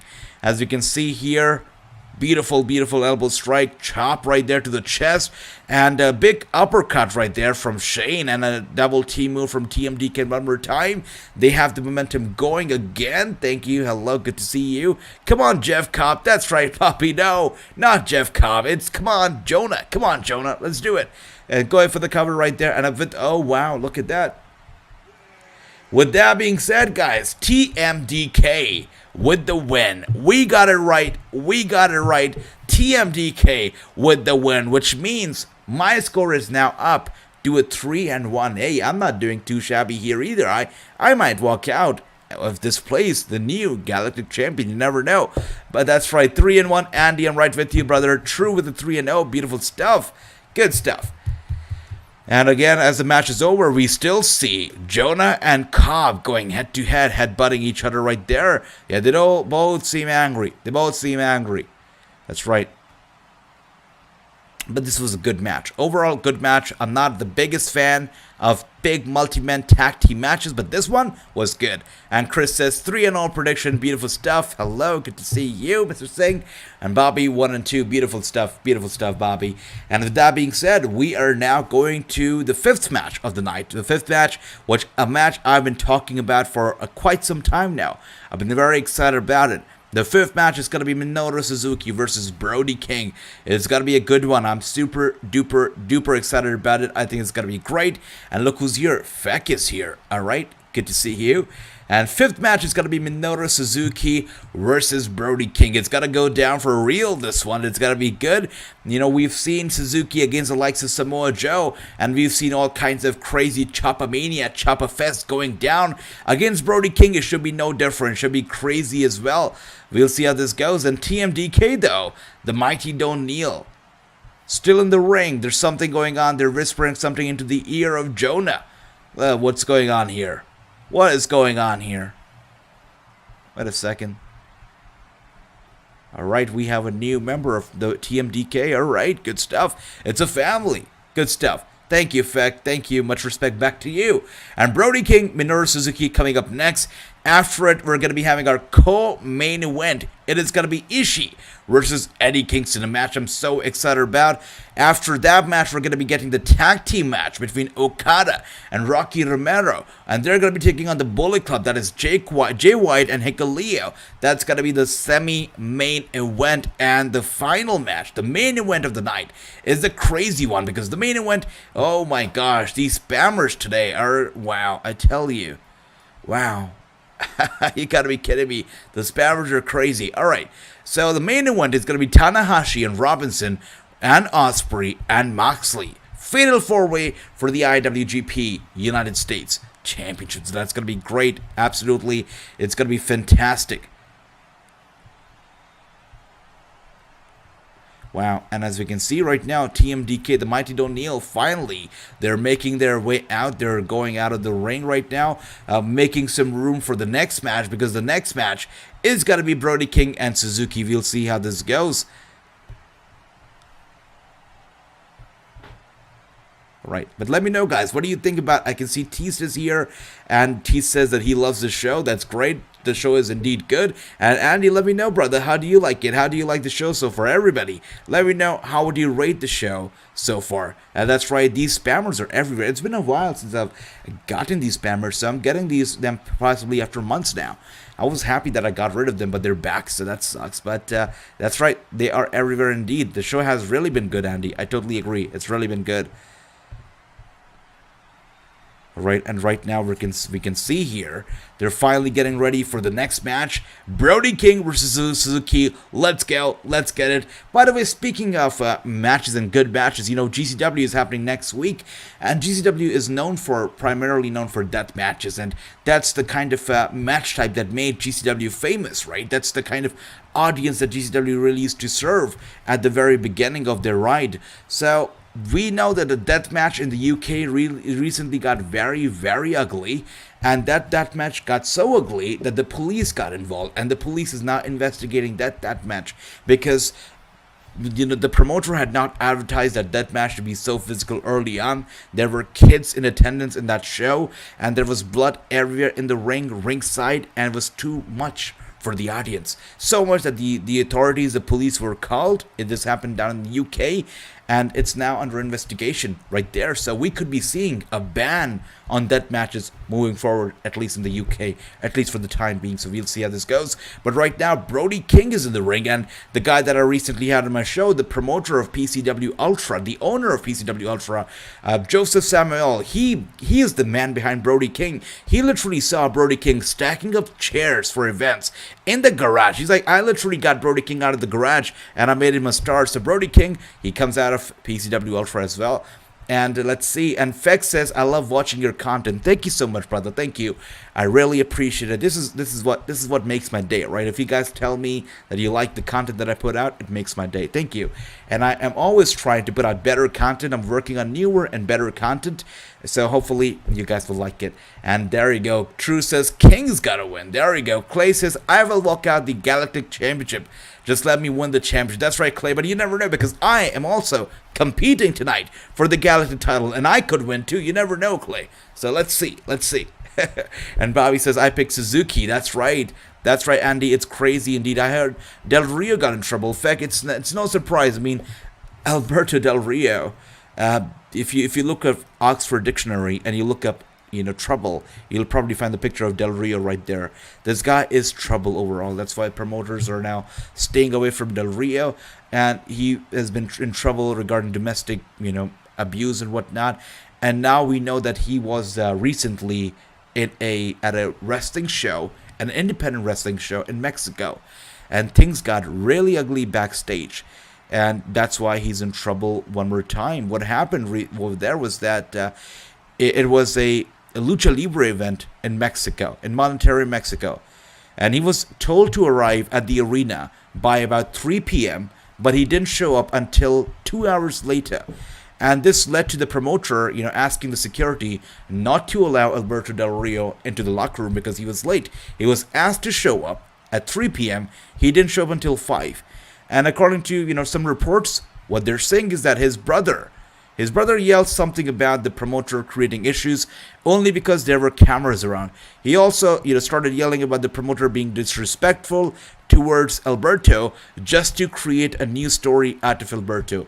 Just because of that. So his brother was creating a scene right there, and all that stuff. And his brother was accusing the promoter of various things, and the promoter, said that no, I asked him to come by at 3 p.m. So all of this happened, and Alberto Del Rio just has been trouble. He's been unprofessional. It surprises me that he's a former WWE champion. And, he was also supposed to be at the AAA Triple Mania 30 event on April 30th. But he was pulled from that event as well, which comes to me as no surprise, really. No surprise at all. So Alberto Del Rio is absolutely trouble. And as we can see here, thanks for that, bringing that up, in fact, because I forgot to mention that earlier. Thanks for bringing that up. And Moon says, what is up, my A to the J? Enjoy your commentary. That's right, Moon's brother. Good to see you, my man. That's right. Enjoy my commentary. As always, we go down in this match right here. We're live here for the NJPW event. Beautiful event so far. Right now what we're seeing is a beautiful match between Minoru Suzuki versus Brody King. Let's see how this goes down. That's right, Feck. That's right. And let's see. Who wins this match, though? I'm going to be setting up a poll real quick. Who wins this match? Let's see who is the fan favorite here. So it's got to be a bit of a back and forth for sure. But is it going to be King? Is it going to be Suzuki? Let's find out. I am going to be going. My prediction here for this match is going to be Suzuki. I'm going to go with Suzuki. And Andy says, I hate Del Rio. Lying scum. He should never got. That's right, Andy. The things that he's done, the things that he's been accused of, he's done those things. It's pathetic. Really a low life. And Bobby says, I'm looking forward to watching NWA Power on May 17th. So am I, brother. So am I. And now with a big chop to the chest from Brody King to Suzuki. It's surprising when somebody chops Suzuki and Suzuki has to make the run for it. It's surprising because Suzuki is, typically your king of chops. And look at that, Brody King was going to go for another big chop to the chest of Suzuki, as Suzuki was lying right there, was resting against the ring post. But Suzuki really cleverly gets out of the ring, and Brody King, instead of chopping Suzuki's chest, accidentally chops the ring post. And that basically hurts his hand real bad. And Suzuki is now trying to take advantage of that injured hand of Brody King. And Brody King, as you can see, he's in trouble. And Moon says, it surprised me that Del Rio won the Rumble back in 2011 if anyone needed it. I agree, Moons. I mean, I was upset when he won. I was upset. And Mustafa's here. My man, Mustafa, brother, good to see you. And True says, since I missed the first match, I guess I'm competing for the #1 contender. Ah, dear, True. Let's see, brother. And Andy says, hey, Mustafa, that's right. Good to see you, Mustafa. And Bobby says, I picked Minoru Suzuki. He's like Sonny. Man, so Sonny and Alberto, you're right. But Sonny, I don't know who's worse. Actually, Chris, that's a very sick comparison. Sonny and Alberto Del Rio, who's worse? Both of them have done terrible stuff. But it seems like Sonny is on self-destruction mode. Everything she does is destroying herself. But Alberto Del Rio destroys or tries to destroy other people around him. So I guess they're similar but kind of different in this way as well. And I'm meeting Hernandez in June. Good stuff, Feck. Good stuff. There you go. And Bobby says, are you doing a watch-along for NWA Power? I'll be trying, Bobby. I'll be trying to let you know. Oh my gosh, the scammer's back. Oh my gosh. Wow. How are these people even getting out here? How are they going through the YouTube, the spam filter is surprising me. Anyways, all right, guys, get the comments going because let's get the what do you say, the spammers comments of the video. So get the comments in, guys, so the comments can wipe off the video for now. Thanks for that. And as we can see here, I'm doing good. That's right. And so Andy says Suzuki's my pick. Del Rio's way worse. I agree. Yep. And as we can see, Suzuki right now is in control, as I'd like for him to be in control as well. Suzuki is fighting hard, fighting strong. Andy says Suzuki's his pick. There you go. I love that. And yeah, there you go. Suzuki now inviting Brody King to chop him in the chest. And Brody King does just that. Look at that. Wow. And Suzuki also, with the reversal, returns the favor. Look at that. Beautiful stuff. And again, Suzuki's just having fun. You know, guys, the more he gets chopped, the more energetic and excited Suzuki gets. He's a crazy man. Yeah. Look at that. Yeah, Suzuki with that big smile on his face as he's dancing around, having a good time. Look at this guy. Yeah, he's crazy indeed. And MG says, Suzuki for the W. That's right. Come on, Suzuki. Come on. That's right, Bobby. And T says, King is good, but Suzuki is the very best. I agree, King. I agree, T. That's right. And Suzuki now, obviously, his hands hurt by chopping that ring post. And Suzuki, wow, he shows the bird, the middle finger to Brody King. And Brody King's not too happy. Hits Suzuki with a big punch to the face right there. The big punch to the face. Suzuki just laughing it off. He's laughing it off.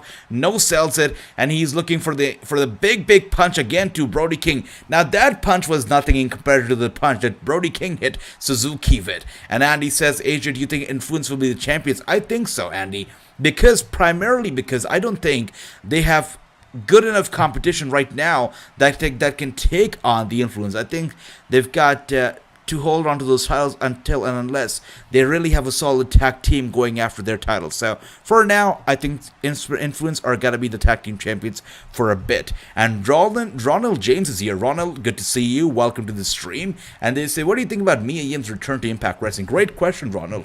I think that Mia Yim's return to Impact Wrestling is great. Now, a lot of people say she should have gone to AEW. Hell, she could have joined ROH.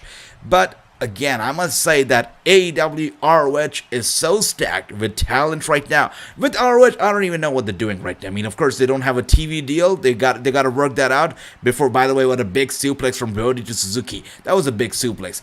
But, you know, I'm glad that she signed with Impact because Impact is the place where she can get that spotlight once again, and she can be, you know, once again in the buzz. Because had she joined AEW, she could have been lost in the shuffle. I mean, you look at what's happened with Ruby Soho. You look at what's happened with a lot of the women in AEW right now. They are lost. You look at Penapel, one of the very originals of AEW wrestling, one of the original women's out there. What happened to her? A lot of the women in AEW's roster right now are lost. So I think Mia Yim made the correct decision by joining Impact. She's got to get a shine.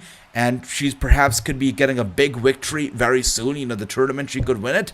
And I love the entrance, I must say. I love the entrance. But let me know, Ronald, what do you think about Mia Yim's return? And but one thing is for sure, that contract that she signed is only 6 months long. So we could be seeing that contract getting up and seeing her going elsewhere as well. And we can see Minoru Suzuki was going to go for the big one on Brody King, but Brody King too heavy for him with the resistance.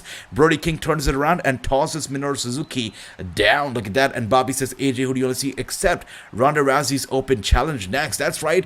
I want Ronda to give out those open challenges every single week. I would love that. I would love those open challenges. So Raquel Rodriguez, she killed it. What a great match that was. And if there has to be another star, another SmackDown star to accept the challenge, I would like to see Sasha Banks versus Ronda. I'd like to see that match.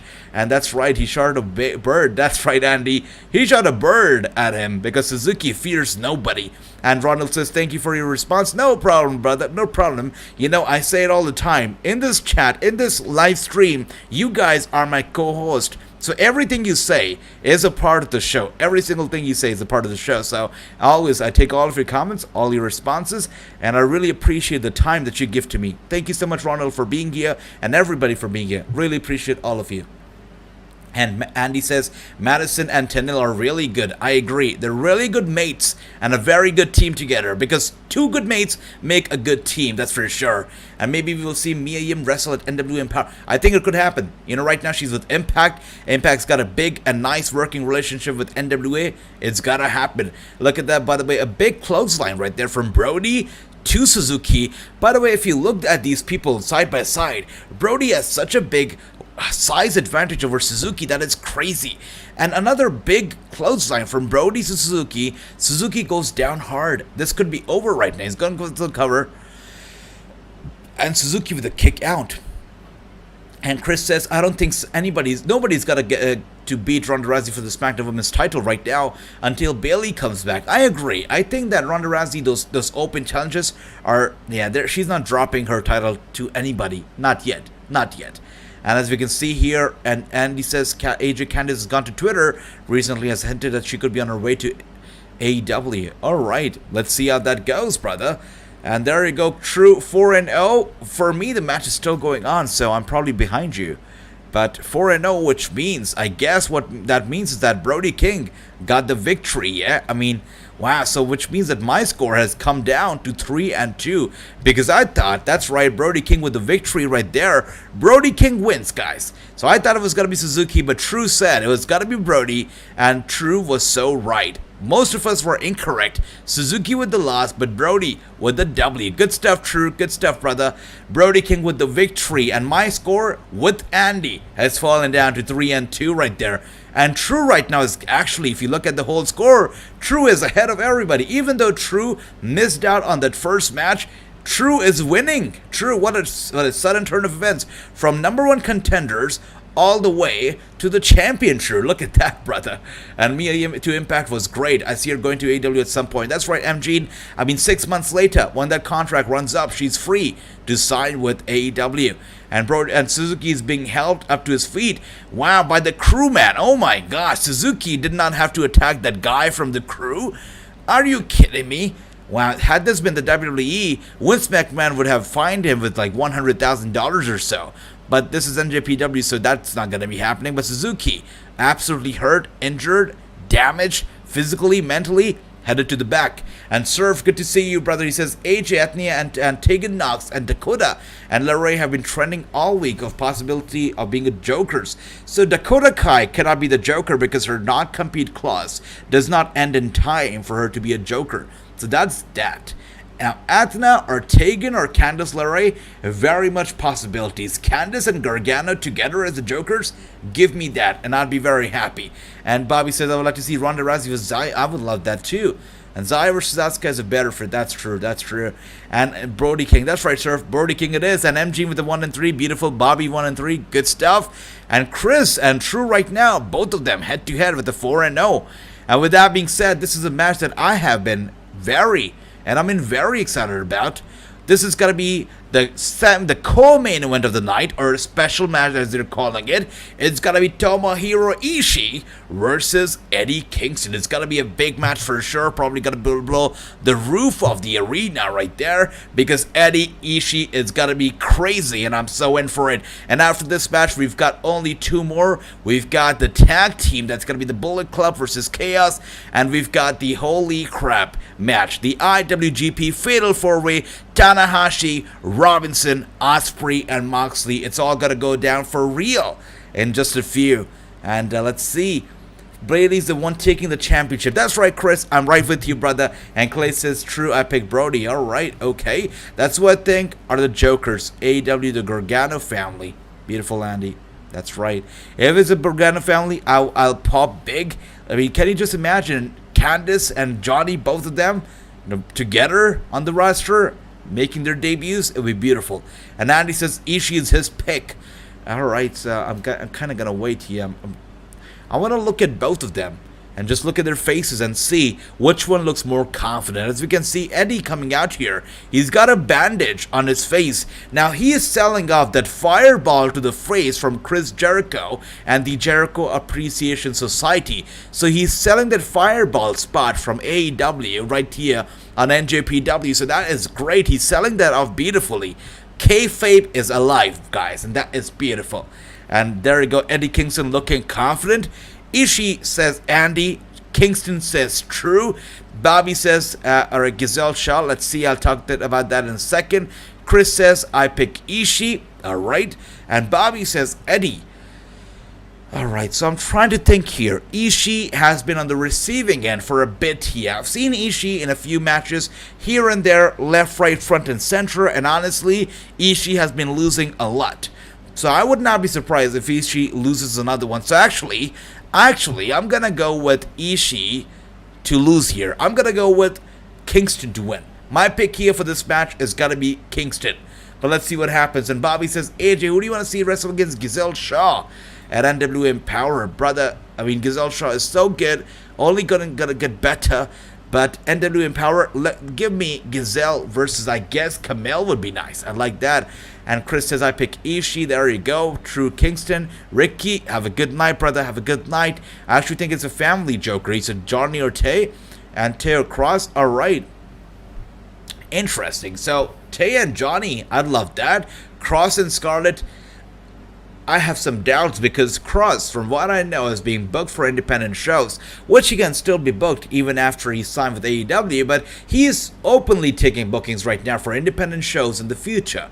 So that's one thing. So we'll have to see if Johnny's actually gets signed. Because if he was going to get signed, or if he was signed, he'd slow down on those independent bookings, which he has not. So it's probably not Cross. And Scarlett, we know she doesn't wrestle a lot, so probably not Scarlett either. So I think if it's a family, it would make sense for it to be either Johnny and Tay or Gargano. And Tay, of course, also has a nice little thing going on with Impact Wrestling right now, so probably not Tay either. So if it's a family, it's got to be the Gargano family, sir. I say it right now. And Bobby says Eddie. Ricky says Eddie. MG, my brother, says Eddie. And Andy says, hey, if you do show up, they could take the mixed tag title from Sammy. That's right, Andy. That's a good one, brother. And Ricky says later 4-way match, I picked Jon Moxley. All right, brother. And Demon is here. Demon Heater says Eddie Kingston. All right, Demon, I like that, brother. Good to see you. Welcome to the stream. And Eddie, once again, guys, he is selling out that fireball spot from Chris Jericho to his face on Dynamite. He's selling it right here on NJPW. So the kayfabe is live, and kayfabe is live cross promotion, which is beautiful. And look at that. Now it's a Chopomania, as you'd expect for it to be. Chopomania between Eddie and Ishii. And by the way, what a size difference. Ishii, we saw him wrestling Jonah. It was Jonah. We saw him wrestle Jonah on Impact Wrestling not too long ago. Oh wait, no, it was not Jonah. I'm sorry. We saw Ishii wrestling Josh Alexander on Impact Wrestling not too long ago. And the size advantage was not there. But right now we're looking at this match. What a big size advantage that this guy, Eddie Kingston, has over Ishii. He's huge. He's huge. What a big guy he is. He's literally dwarfing Ishii right in front of him. Wow. Crazy. And True says Ishii won on Thursday. That's right. He got one victory on Thursday. And Gazelle Shaw versus Chris Statlander is a dream match too. That'd be nice. Yeah, for sure. Chris and Gazelle would be nice. I would like to see Gazelle and Natalia Markova. That's another good one. And a big chop to the chest right again from Ishii to Eddie Kingston. Eddie Kingston is down, and now Ishii with that big elbow strike right on the injured side of his face of Eddie Kingston. Eddie Kingston is down. He's kind of dazed. He's asking Jonah to hold up, give me a break, give me a second to breathe. But Ishii is not holding back. Ishii is going at it. Look at that. And Eddie once again just blocks it. He says, no, wait a second, give me a second. And Ishii actually steps back. He's like, all right, get up, brother, get up. And Kingston gets up, but again, he's dazed. And how long is Ishii gonna wait? Ishii kicks him in the midsection with a punch to the head, and Kingston is down yet again to the corner right there. Look at that. And Andy says, Hikaru Shida came out to tell everybody that AEW has only said that she was injured. That's not true. She just couldn't get her fight in time. I see that. So she's still okay. That's good, Andy. What matters is that she's okay, she's healthy, she's fit, and if she's alright, that's good. That's good. And Surf says Gazelle versus Nikita. Oh yeah. That'd be good. That'd be good for sure. And by the way, Gazelle Shaw versus Lash Legend also would be pretty good if you're talking about crossovers. And as we can see right now, Eddie Kingston's down, Ishii's down. The match is slowly shifting gears here towards the favor of Eddie. We'll see how this goes. AJ, who do you want to see wrestle against Mercedes Martinez for the ROH Women's? I want to see Deanna get back there and get back her ROH title, really. But it's not going to be happening, brother. And as we can see right now, Eddie grabs the arm, just twisting and turning the arm of Ishii. Look at that. He's trying to separate his arm from his shoulder. Really has him in a tough spot here. Eddie Kingston with the upper hand, and Ishii with his arm in trouble. That's right. Ishii is in trouble. Eddie with the upper hand, with the arm in hand as well. There you go. And Ishii is just trying to hold on here. And Surf says, I have a dream match. Liv Morgan. Oh, wow. That's a good one, Surf. I like that. And with that being said right now, guys, this is our co-main event of the night. Because coming up next, it's got to be the semi-main event. It's got to be Okada and Rocky Romero versus Jay White and Hikaru. And the last match, the main event, which is going to be, we're just 2 matches away. It's going to be for the IWGP US title. And it's going to be a fatal 4-way between Tanahashi, Robinson, Osprey, and Moxley. It's all going to go down But right now we're getting a very interesting, bit of a slow pace, but that's okay. But an interesting match between Eddie Kingston and Ishii here. And Bayley versus Anna Jay. I like that. Yeah, give me that. That's right. And Andy says, I love both of them. And Bobby says, I would like to see Miranda Elise. That's interesting. I like that too. Alright, Clay, let's see. As we can see here, Ishii just holding on to the arm of Eddie Kingston.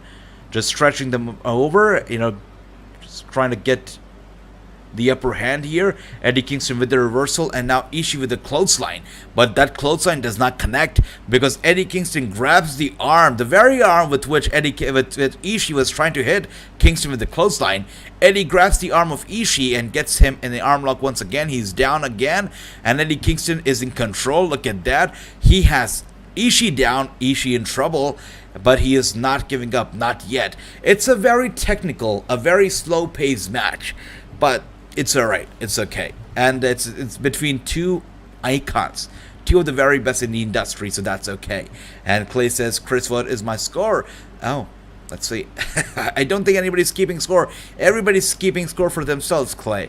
And Surf says Abaddon versus Lily. Alexa's that'd be nice. Abaddon versus Rosemary, give me that. I love that for sure.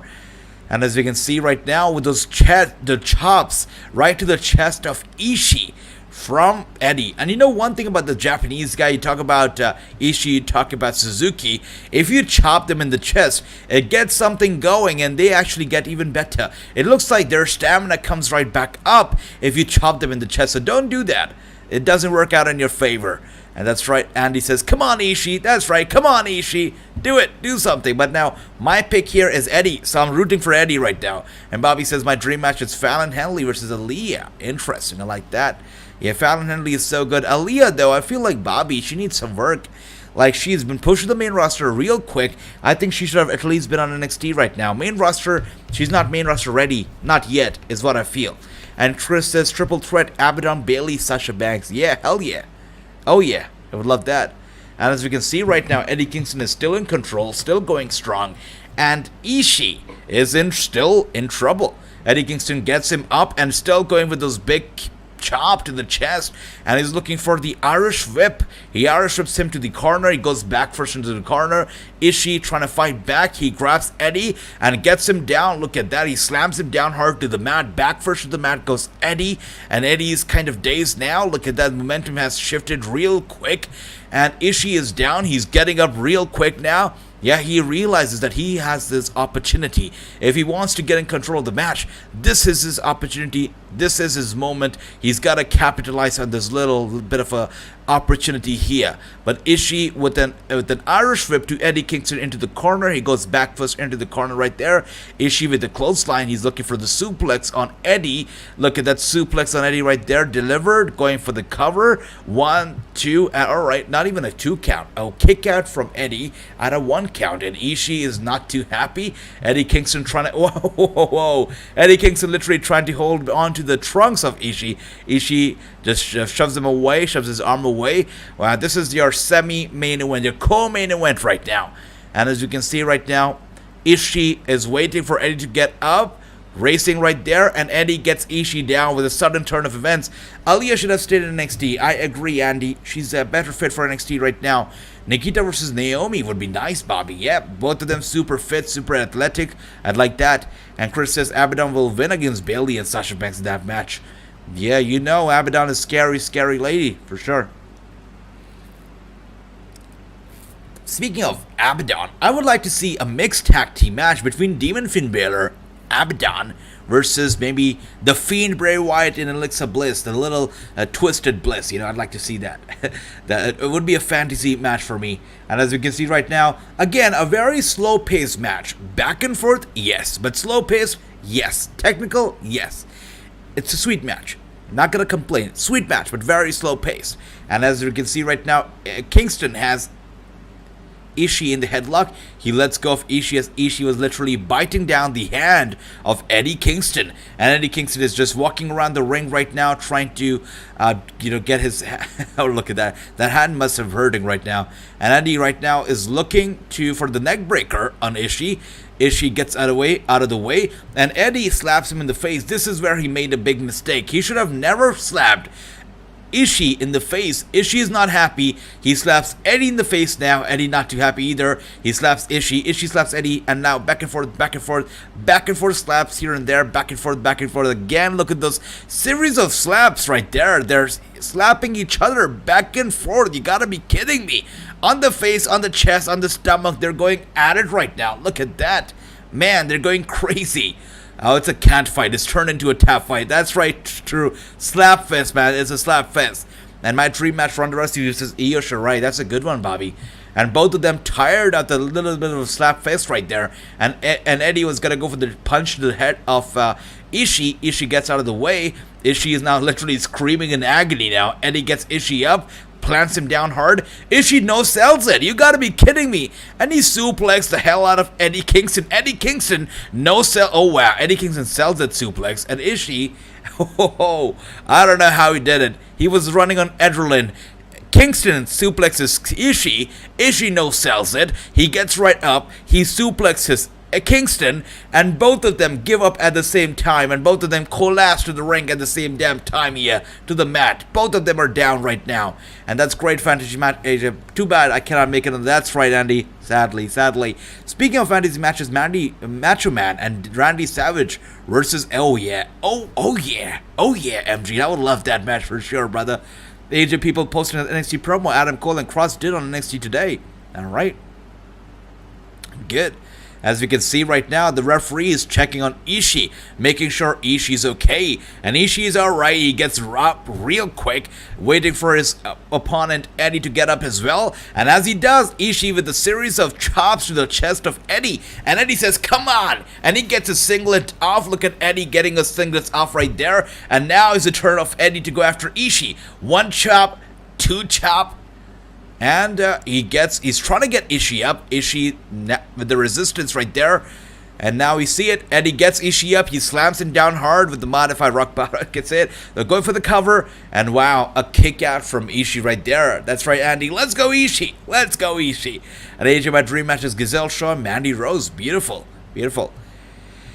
And the match is still going on, believe it or not, still going on, still going strong, and still to come, we have two big matches. One is got to be Bullet Club, that's Jay White and Hikuleo versus Chaos. That is of course Okada and Rocky Romero. And after that match, we have the main event, the fatal four-way for the IWGP title. It's got to be crazy. It's got to be Tanahashi, Robinson, Osprey, and Jon freaking Moxley for the IWGP title. That's going to be the main event. We are just two matches away from it. One is this one, one is the other one. Let's see how this goes. And True says, I'm sure somebody has the calls on 2K22. That's right, True. That's right. Yeah, I'll try it. I'll try it, brother. But I am working on a series of cinematic matches. I don't know, guys. True, you guys probably saw it. Yeah, you saw it, True. But you remember the cinematic match that I put out for Backlash? I'm working on more similar cinematic matches because they're so much fun. I mean, yes, it's a pain to get those matches together, to record them, to edit them. It's a pain. But once it's ready and it's finished, the end product is so beautiful. I was in love with it. So I'm working on a series of those matches. One of the matches I'm working on right now is the Bobby Lashley versus Umaga with Donald Trump and Vince McMahon by their side. So I'm working on that match right now, cinematic match, and I probably will work on the fantasy ones as well, brother. Thanks for that. And Andy, you can see right now, Ishii is still in trouble. Yep, still in trouble. Eddie Kingston, though, he's down. He collapsed to the mat. Both of them are exhausted, but none of them want to give up. Not yet, not today, not tonight, not tomorrow. That's right, both of them are still going at it. Your match that you created was really good. Thank you for that, Andy. Thank you. I tell you, that took me about 7 hours to record it. And then took me another few good hours to, edit and all that. It was crazy. But it was worth it. I loved it. I just wish it got more views because people didn't really see it, but that's alright. We're going to get more out there and people will see it. As you can see right now, Ishii is looking to hit the big one. Eddie Kingston slowly getting up. Ishii is, he's ready. He's looking for the big one with the run-up right there. Eddie Kingston with the reversal, with the dodge. And Ishii hits him with a big clothesline. Kingston goes down. Ishii realizes that he's in control. And he says, let's go, Ishii. Rise up, man. Rise up. And Ishii gets Eddie up slowly, steadily. And Eddie is in trouble here. It would be funny if Jericho... Oh, my gosh. Can you imagine? Can you imagine? Oh dear, that would be hilarious. And right now, by the way, speaking of Jericho, buddy, true. You know what? Kayfabe's dead. Kayfabe is dead because Kingston came out with that bandage on his face, and now the bandage is gone, and you can see there's no makeup there either because his face is not burned as it should be, as it was on Dynamite. So Kayfabe, we was talking about it, that's still alive. Now it's not alive. The bandage off, and so is the Kayfabe. Kayfabe's out as well. All right, Bobby, my brother, you have a good night, man. Sleep well. See you soon. And Surf says, what's your opinion on Shinsuke Nakamura? Generation, I mean, I'll tell you what. I mean, next Shinsuke Nakamura, I mean, I would say that great, you know, whatever Takeshita is doing right now, good stuff. But Shinsuke Nakamura himself, when I read that name, I just feel so sorry, so bad, because his career has been ruined, has been destroyed, whatever he's doing right now. I mean, I believe that the old Shinsuke Nakamura would find it disgraceful. I don't know how this guy's still doing it. You really got to sell your soul to the devil to be able to work for the WWE, because really, you put all your career and you give it away for a whole chunk of money. That's what Shinsuke Nakamura is doing right now with the WWE. Really throwing his whole career away, really, just for the money. That's okay, I guess. Money's good, though, so I think that's okay. And Eddie Kingston, though, is right now still down. Ishii's still down. I mean, every single time you turn your head away and you look back at the match and you realize that both of them are down, both of them are exhausted. They both give each other the very best that they have, but both of them ultimately collapse together to the mat because they are both equally exhausted, tired. They're both done. They're both done. With that being said, we are looking at perhaps the final 1 hour of the show, because we have only 2 more matches left. This could be the final hour of the show. Let's see how this goes. This match could be coming to an end anytime soon now. Kingston is waiting on Ishii to get up. There we go. Both of them getting up quickly.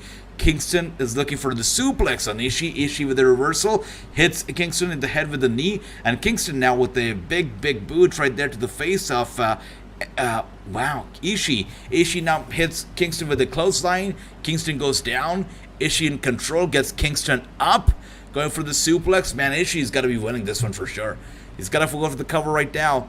1, 2, and a kick. Wow, my gosh. Wow, look at that. True, what did you do? Oh dear. I saw True said Ishii. True said Kingston.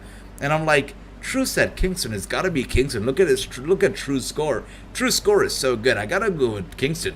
True, what did you do, brother? But that's okay. Nah, it's all right. Wow, my score has really gone down now. But it's all right, because so far it's been so good. We're all having fun here. What a great night it's been. What a fantastic match between Eddie Kingston and Ishii. Too bad Jericho didn't show up, but that's okay. It was a good match overall. Loved it. Loved every bit of it. AJ Legend honestly believe Finn Balor and Liv and others are getting released. It's very rare they put something like that. Let's see, brother. Let's see, Surf, brother. And Andy says, AJ, Dave Meltzer is saying Ric Flair told him he's going to team up with FTR against the Rock and Roll Express and their partner to be decided. Now, if Meltzer said it, I believe it. I really do. So, it's crazy that Ric Flair is doing it. This age, I mean, this guy was Andy, who won? Ishii won, brother. Andy, Ishii got the win. So Andy, I mean, Ric Flair was literally in coma for like a month, right? And the doctors gave him a 5% chance of survival. He beat those odds, you know, God bless him. But now he's coming back and he's wrestling, really pushing the limits right now. Really pushing the limits, really is. And True said, I thought Ishii was putting Kingston over. That's right, True. That's right. Didn't happen though. Did not happen. I guess you know, we already saw Suzuki putting you know, this guy Brody King over. So Ishii was like, nah, it's not happening. Suzuki's putting him over. I don't have to put this guy over. I'm not putting him over. So yeah, Ishii with the win here. And Andy 4-2, that's right, beautiful stuff. And Liv Morgan does it perfectly with Finn Balor. I'm thankful for that, but I know the end is nearby. Let's see, brother, what happens. But hopefully, whatever happens, it's got to be for the good for them. And I can see here, Chris is actually leading with the 5-0. You got to be kidding me. Chris Leclerc right now, brother. You are leading 5-0 invincible score right there, brother. And Amgene says, I honestly don't think Finn should return to the ring. I agree. And it's not just about the age either. It's also about the health. He's been through some very bad health scares where he's barely made out. So I don't know. I'm concerned about his well-being. But, you know, if he's in the ring with safe wrestlers, I think he'll be fine. And True says that he's wrestling with Jay Lethal and Flair. Doesn't look too bad. Alright. Well, fingers crossed. If he does it, though, he's going to go down in the history books forever and ever, for ages to come. People are going to talk about Ric Flair and what a man of steel he is, right? Or he was. So, yeah, he's going to go down in history books for sure. And Lio Rush? Are you kidding me? Lio Rush is back from retirement? What? You gotta be kidding me. I thought he was retired for like the 3,000th time. Man, Lio Rush is back. Wow. No longer retired. Welcome back, Lio Rush. I don't know. I cannot pop for this guy anymore. I just cannot. Because this guy comes back. He gets people's hopes up. Then he retires. Then he comes back. Then he retires. He comes back, he retires. So, you don't want to invest. I don't want to invest in somebody that I don't know if he's going to be wrestling tomorrow or not. If he's going to be turning his back on the fans or not. But he's here. I cannot pop for him for sure. That's right, Surf. He is back. He is back. And I'm not really seeing the fans making a loud noise for him either. The people are not very loud for Lio Rush. That is for sure. Yep. I'm not feeling it. I think Flair should do something comedy. That's right, Surf, I agree. But what do you guys think about Lio Rush coming back here? Are you happy? Do you care? Do you not care? What do you think? Let me know. Alright, as we can see, Lio Rush is walking around the ring. I don't know who he's pointing to, but good for him. Alright, are you happy to see Lio Rush back? Let's get the poll up. It's good. It should be fun. Yes. Now, let's see. Let's see. What do people say? And True says he should stop saying he's retiring and just... Exactly, right, True? I mean, wait a second. He has a microphone in hand. Let's see. Wow. He says he's come back home. Alright, NJPW is his home now? Alright. The fans are cheering. You're right, True. They are cheering. But, unfortunately... I agree, Andy. I agree. Not cleared to compete.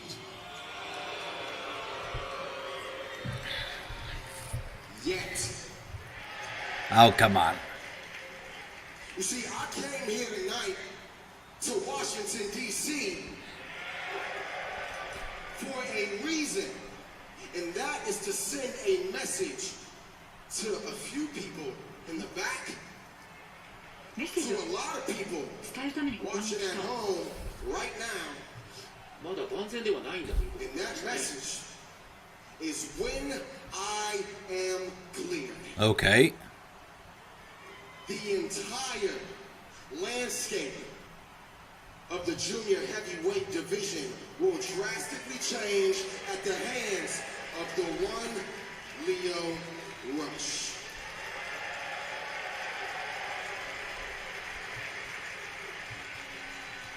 Now, just to name a few, Robbie Eagles. Okay, Robbie Eagles. Ishii, Ishimori. Hiromu, Takahashi. All right.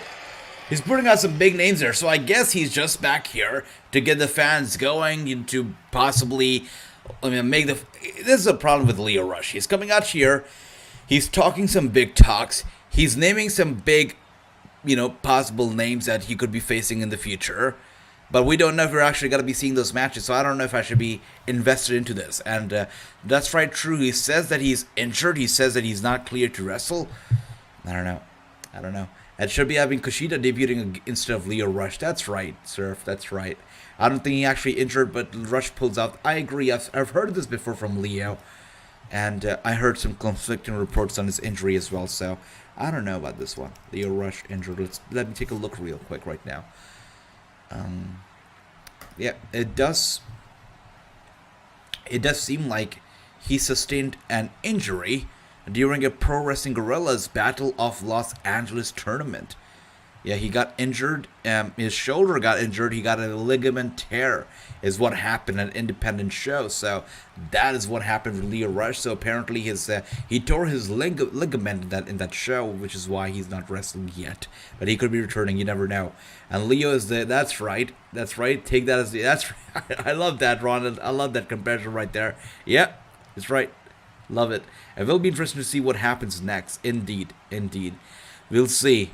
I mean, up next is going to be, of course, I don't know what's going to be happening with Lio Rush next, because I don't know if we're ever going to be seeing the matches that he listed or the possible opponents that he listed. I don't know. And I'm not going to be invested into it yet, because I don't want to get my hopes high and then see nothing from Lio. So, I don't know. We'll see when it happens. The time will tell. But for now, we know what's next in the show, because up next is going to be the big tag team match. It's going to be Okada and Rocky Romero together, you know, of course, Chaos versus the Bullet Club. That is Jay White and Hikuleo. That is the match that's up next. This is your semi-main event, and of course your main event, which I am so excited about, the IWGP US Championship. The Fatal 4-Way between Tanahashi, Robinson, Osprey, and Moxley is up next. But this one is first the tag team match. So ready for this one. Andy says, Lio Rush is good, but he's nowhere near Myron Reed. Myron Reed embarrassed him when he tried to Myron Reed. That's right. Yep, I'm pretty sure. Okada team is my pick, says Andy. All right. The IWGP title is a Divas title now. Wait a second. The Divas title? Wait, what? Wait a second. The IWGP title is a Divas title. I am clueless here. Let's take a look. Oh, I see what you mean by that. Yeah. Apparently, yeah. You're right. So we can see here that this match is going to be up next, and out comes King Switch. Out comes the Bullet Club first, and Demon says Bullet Club's going to win. All right, Demon, I like that. And True says Bullet Club. Let's see who wins it. By the way, let's take a look at the poll that I set up for Lio Rush. So 50% of you say you're happy to see him. 50% of you say not so much. All right, it's a split right there. That's okay. And out comes Bullet Club first. Jay White versus Hikuleo. This has got to be a good match for sure. Jay White really gets the shine in Impact Wrestling, but tonight he's looking to get the shine right here at Capital Collision. Let's see how this goes. But which team? Let's get the poll up real quick. Which team is winning? Let's see. Is it gonna be, the team of Bullet Club, or is it gonna be Chaos? We'll find out. And as you know, guys, tonight is about the Galactic Championship. So whoever is the Galactic Champion, of course, is going to be starting off the World Championship match that we'll have, the World Prediction Championship match, with the +1 advantage. That's the rule that goes for the Galactic Championship. So tonight, whoever wins the Galactic title is going to be starting off the World title match for the predictions with the +1 advantage. And the World title is defended every time there's a WWE pay-per-view. For every non-WWE pay-per-view, we have the Galactic title that is defended. So we'll see. And of course, for the world titles, not only do you win the title itself, but you also win some prize. We've given away in the past t-shirts, we've given away Amazon gift cards. This time we'll see what we give away, but the prices are up for grabs when the world title is on the line. And Surf says Myron Reed versus Trey Miguel should happen. That's right. And Surf says Bullet Club's got to win. We'll see. Everybody here says Bullet Club. Nobody's got to go with Jay White and, with Okada and Rocky. Interesting. I'm going to switch gears here. I'm going to go with Okada and Romero. Of course, your guy Okada, this guy is your champion. So it's hard to imagine that this guy does not get the win. So I have to go with him. I have to go with him for sure. With the Rainmaker, he's got to win. And Leo is also doing commentary. There you go. Okay. And Bullet Club says Surf, and I pick Okada. Team says Andy. Beautiful stuff, Andy. High five, brother. High five. I'm picking Okada's team as well. And out he comes. Okada looking good with Romero. This has got to be a good match. That's right, and my commentary right now, True, is in Japanese, so that's great. I'm getting the Fight TV in Japanese here, so that's fantastic. I'm not hearing Lio Rush. And Okada coming out here with Romero. Romero looking good, looking confident, and so is Okada. There's got to be a solid match for sure. Of course, your semi-main event, and Ricky is taking the pin, says True. That's likely. That's a likely scenario. Actually, I kind of regret picking Okada now. But anyways, I'm going to go with the high risk. I'm going to go with the Okada team. You'll find how this goes. Gotta be a good match. But the match that I'm looking forward to the most is the IWGP US title match. That is the title match that I'm looking forward to the most. Okada's the longest reigning champion before this current run. Wow, Andy. Look at that. And Bullet Club, of course, is M-Gene. Wow. All right, very confident. You guys are all with the Bullet Club here. Too sweet, too sweet. And Clay says, I picked the Bullet Club. There you go. Clay, let's see what happens, because so far we know Chris is winning it. Chris could be walking out champion, or somebody else could pull a, upset and win it. We'll see how this goes. I meant Rokara is taking the... Rocky, that's right. I got it, brother. I got it. Rocky, I got it. Yeah. And Okada right now just taking it all in. Just... letting it all sink in right now. Okada looking good. Just flaunting that gold. And really true, that title looks like the Divas title. Look at that title. I don't know whoever came up with that design, but really, it looks like it's been inspired by the Divas title. Really, it does. Anybody has any thoughts on that championship? Because really it looks like a winged Divas championship. I totally agree with you, Drew. And Chris says, I pick Romero's team. All right, I love that, brother. And this is going to be, I thought it was going to be perhaps a 4-hour event, but it looks like it's going to be a 3 hours. So perhaps we're in the last hour right now. This match, and of course the last match, it's going to be the best 2 matches of the night. We'll see. All right, let's kick things off.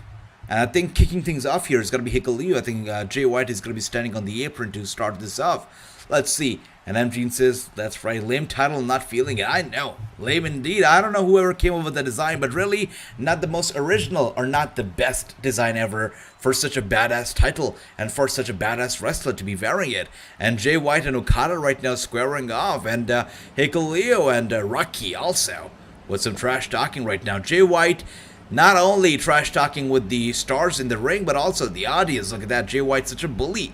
I think kicking things off is, wow, they're kicking things off in a big way. Not with Rocky, they're not doing it in the small with Rocky or Hikuleo. They're kicking the match off with Okada and Jay White. So really starting this off on a high note here. I like this. Let's go. Let's go. Let's see who gets the upper hand here. The bell's been rung. They are squaring off against each other. Just circling around the ring. Some trash talking again going on from Jay White, letting him know that he is the guy. This ring belongs to him. Jay White, any ring that he's in is his. We know that for a fact. And Okada is quite silent. There you go. He says, do you listen to the fans? Do you listen to the fans? And Jay White says, this is my movement. This is my house. I'm winning it. Okada's had enough. And he goes right after Jay White with those big strikes. These elbow strikes to Jay White's. Gotta hurt. And Jay White really taking a backseat very quick in that corner. Okada going after White, but White really turning it around very quick with a big kick to the midsection of Okada. And now in that corner is Okada. He's down. Jay White with those big punches as the referee tries to get involved. Asked Jay White to hold it back. Jay White's not holding it back, and he just shoves the referee away. And now with an Irish whip and a big boot from Okada to Jay White, and Jay White goes down. Man, this is crazy. Look at this whole thing.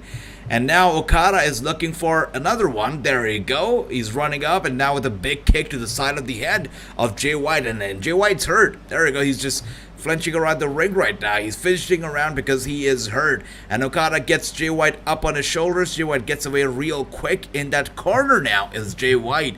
And Hikuleo is probably going to be tagging himself in, or is he not? Let's see.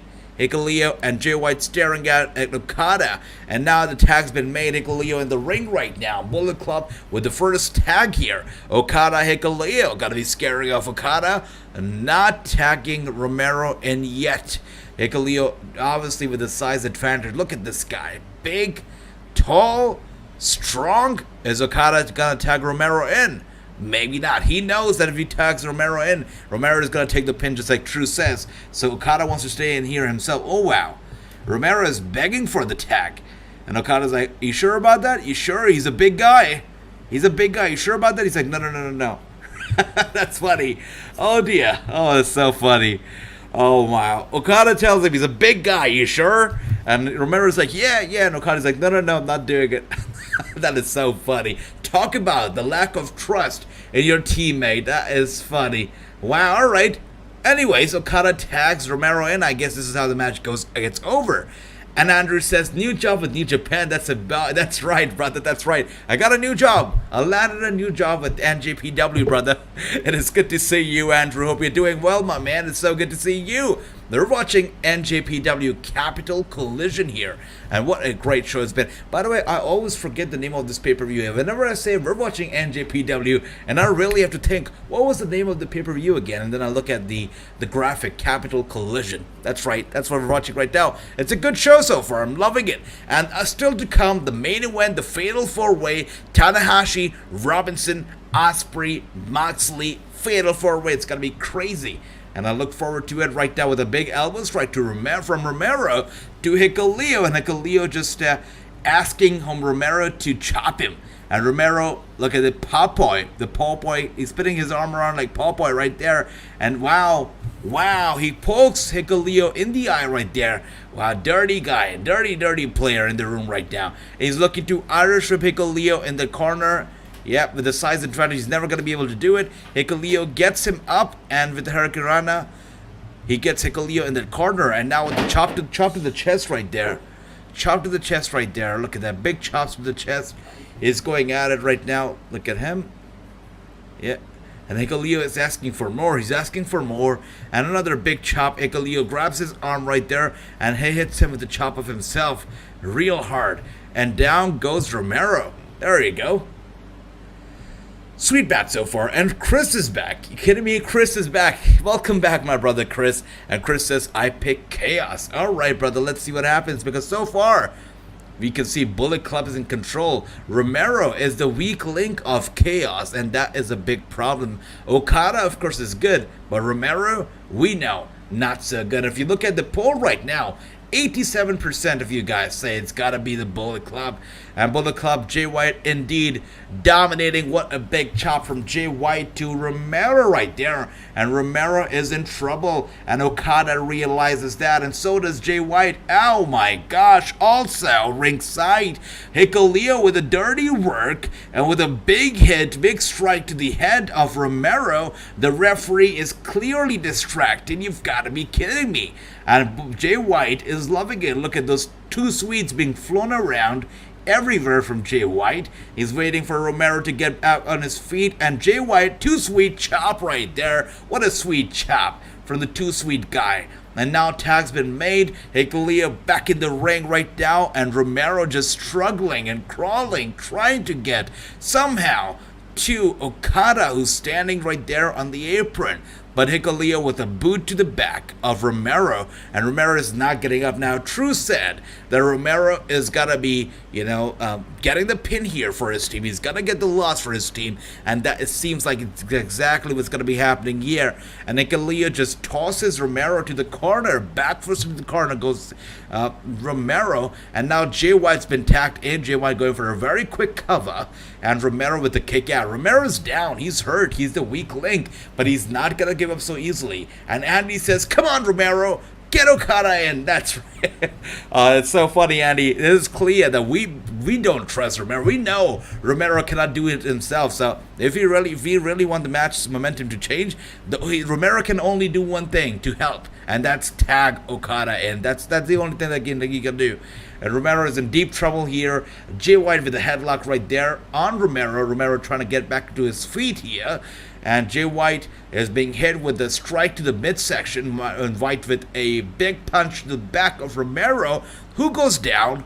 And he grabs Jay White's arm. And wow, look at that. Some damage to the arm down right there. Romero is trying to get to Okada. Jay White grabs him by his trousers. And Romero with a kick to the midsection of White.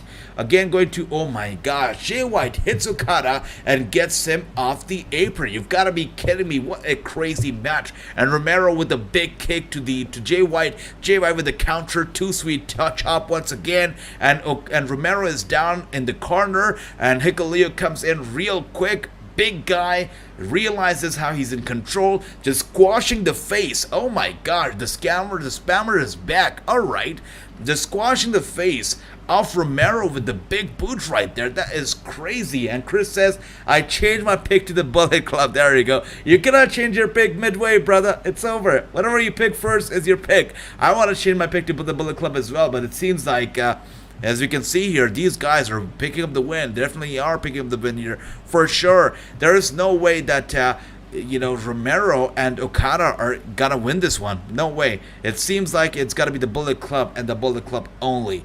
But we will find out. We will find out. What a crazy match, though. What an crazy match. Yeah, so beautiful, though. As we can see here, Hikuleo gets Romero up on his shoulders. He's trying to get him down. And this, right, Andy says this is a heck of a show. And NJPW should be very proud. And a lot of people, they say they're critical of the American shows that are brought about by NJPW. But this show, so good. Really good. They should be proud. Andy, I totally agree with you. Really, so good. As we can see right now, both of them are down. Somehow, Romero is trying to make his way to Okada. Is he got to be able to do it? Is he got to be able to get right there? And Okada! Come on, Okada. Get in, Okada, somehow. You can do it. Stretch your arm a little further. Oh, dear. Come on. Alright, with a spinning kick right there. Do Hikuleo from Romero, and Romero is trying to make it to Okada, and once again he was just a minor inch away, and that inch made the world of difference, because as we can see here, Romero is still in the match and Okada is still there on the apron, so that definitely sucks. And that's right, come on Rainmaker Okada, that's right Andy, that's right, I love it.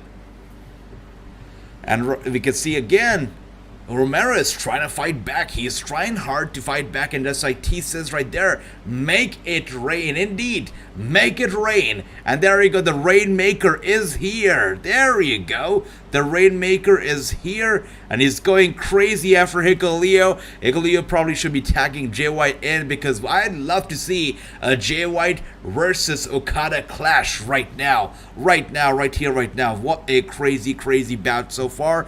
And Hikuleo just grabs Okada, sends him in that very corner, going after him. Okada gets out of the way and he gets Hikuleo up. Look at the size advantage, but still Okada gets him up and plants him down hard. Okada has this under control and he realizes it so well. Look at him, he's just calling on Hikuleo to get right up. Hikuleo gets up, Okada grabs him. Look at him, grabs him, but Hikuleo with a big punch to the back of Okada. Look at that, and now he's gonna go for a big one. Okada with a big elbow strike to Hikuleo. Beautiful stuff. That's right. Make it rain, Okada. And a big boot to the face of Okada, and he goes down. Man, what a crazy bout. What a back and forth, really. And Andy says that Okada rules that's right, everyone else. Indeed. Just living in it. I agree. I totally agree, brother. He rules everybody, and we're just living in the era of Okada. That's it. Oh my gosh. By the way, these spammers tonight are really working hard. We know that they're working hard. Really disgusting. Very disgusting. But as we can see here, Jay White is in control. Again, he's tagged in. He's going after Okada. Okada with those elbow strikes to Jay White. With those elbow strikes, and wow, he's looking for the suplex. Jay White looking for the suplex, and he gets Okada down real hard. Look at that.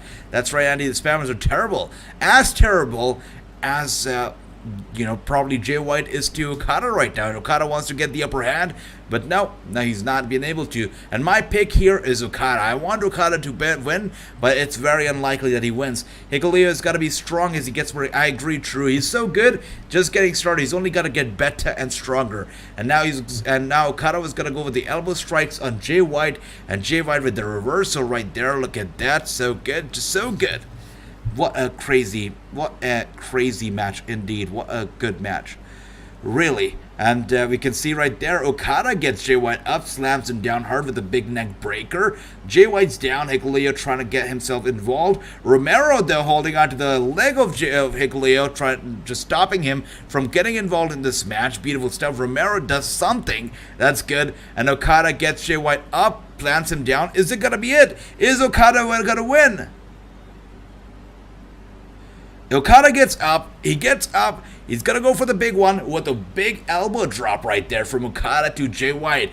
Is Okada gonna win? I'm gonna be so happy if he does. My pick here, Okada. Let's go, Okada. Let's go.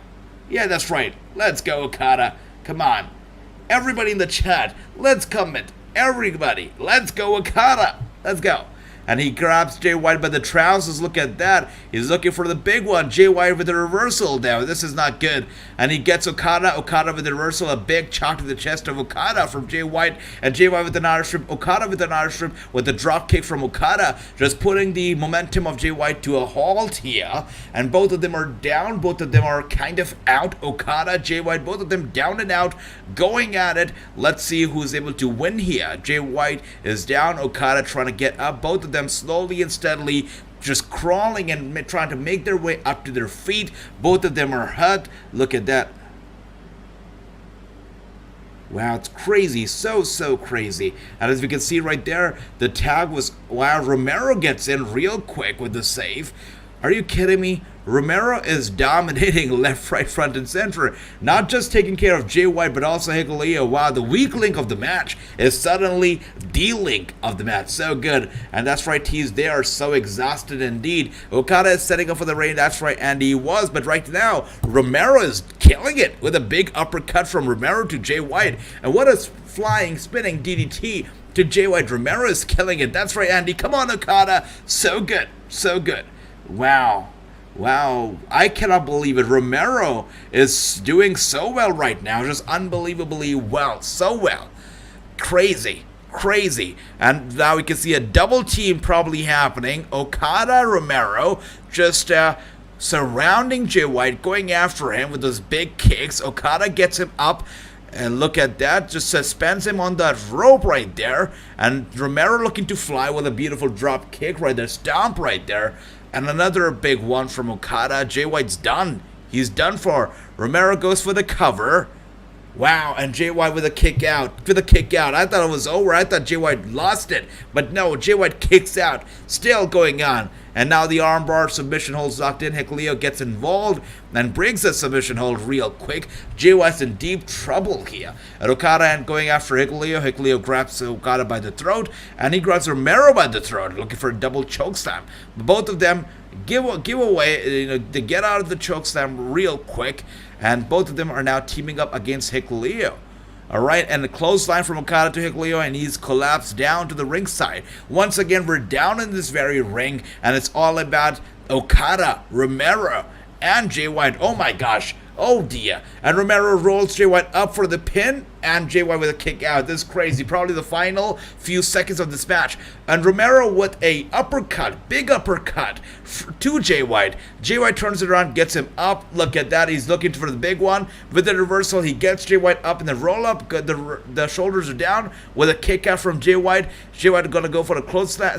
Wow. Clothesline. And now Romero with the big kick, big knee. Another big, beautiful kick from Romero to Jay White. This is crazy. The final few seconds of the match, so good. Romero with a big uppercut. He gets, all right, look at that. What a big neck breaker. Jay White with the reversal. And there he goes. It's over. It's over. This is all over. 1, 2, and a 3. Jay White, he does it. Jay White, the Bullet Club, wins. What a crazy match. Really? What a crazy match. And it seemed like, Romero was going to be pulling a miracle here tonight, but no, miracles do not happen in wrestling apparently, and not, especially not when you are wrestling Jay White, because Jay White with the win right there. And TYFU, brother, it's good to see you, my man. He says, who would win, Braun Strowman or Brian Cage? I want to say Brian Cage. Yeah. As you can see right now, Okada and Jay White in the middle of the ring. Give us a one-on-one match between the two. Come on, give us that match. And both of them just doing some trash talk one more time. And Jay White signaling towards the title. He wants the IWGP title, right? He wants that championship. But Okada is not too happy. And now the Bullet Club, Hikuleo and Jay White just attack him from behind. And now with those big stomps to Okada. Okada's down, and he's being insulted, humiliated, and attacked in the middle of the ring right now. True with a 5-1, Andy 4-3, beautiful stuff, really cool stuff. You guys are on point with the predictions here tonight. And as we see now, I guess we are now having a draw, because Chris is at a 5-1 and True also with a 5-1. So you guys are at a draw. So the last match is going to be a tiebreaker, because the last match is going to be the big one. The last match is the Fatal 4-Way. It's Tanahashi, Robinson, Osprey and Moxley, a fatal 4-way match, the main event of NJPW Capital Collision. This one's going to be a fatal 4-way for the IWGP US Championship. So that's going to be big. MG beautiful stuff, brother 3-3, Andy 4-3, beautiful. And as we can see here, Jay White has the Divas Championship, the IWGP Championship up in his hands, and he's showing him off. That's right, he places it on his shoulders. He wants that title. He wants that title. That's it. Yeah, well, I guess we're going to be seeing a one-on-one very soon for that championship. It's got to be happening. Who is walking away with the IWGP US title tonight? That's the big one. This is the main event of the night. Big stakes. The stakes are really high. The competition is really very big here because we have Tanahashi, we have Robinson, we have Osprey, and we have Moxley. All of them in this ring right now. They're going to be coming out real quick, and they're going to be one person is going to be walking out with the IWGP United States Championship. It's going to be big. Wow.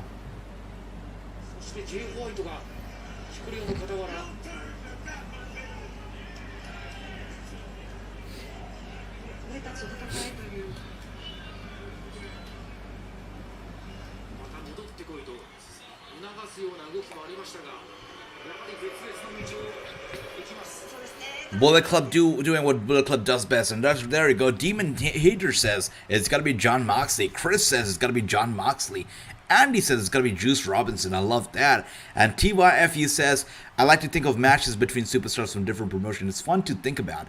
Who would you want to see? We were just talking about it, brother, not too long ago. We were talking about what fantasy matches would we like to see.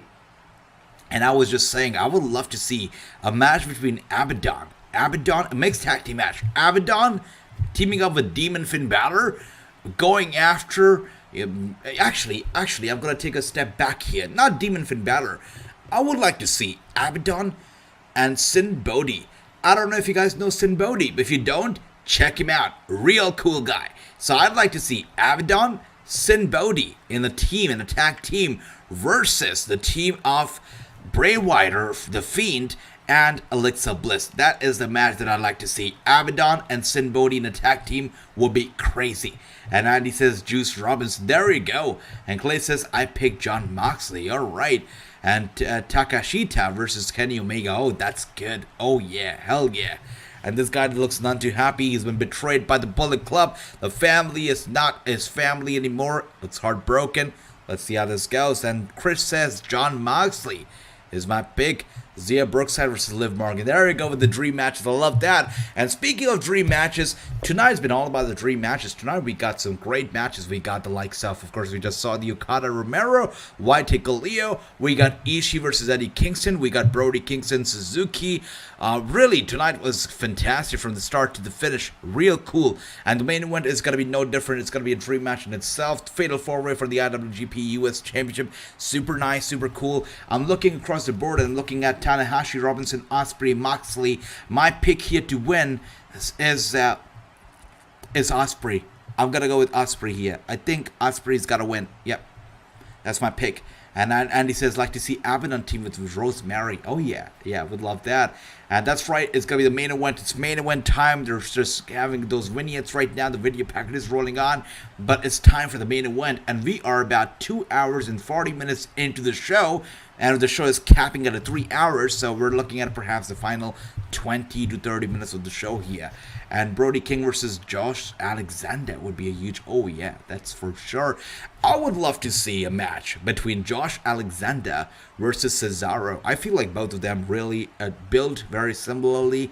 I feel like they both have similar ethics. I feel like they have a similar moveset, wrestling style, everything. I would love to see Alexander versus Cesaro one day. Would love that. And the spammers are back. I'll tell you what, the spammers really testing my patience here tonight. Very, very ugly. Yeah, really ugly. And Surf says Brody versus Josh would be great. Andy says Abaddon, Rosemary, Britt Baker, Deanna. Oh yeah, you got Deanna, Britt Baker together. I'd love that.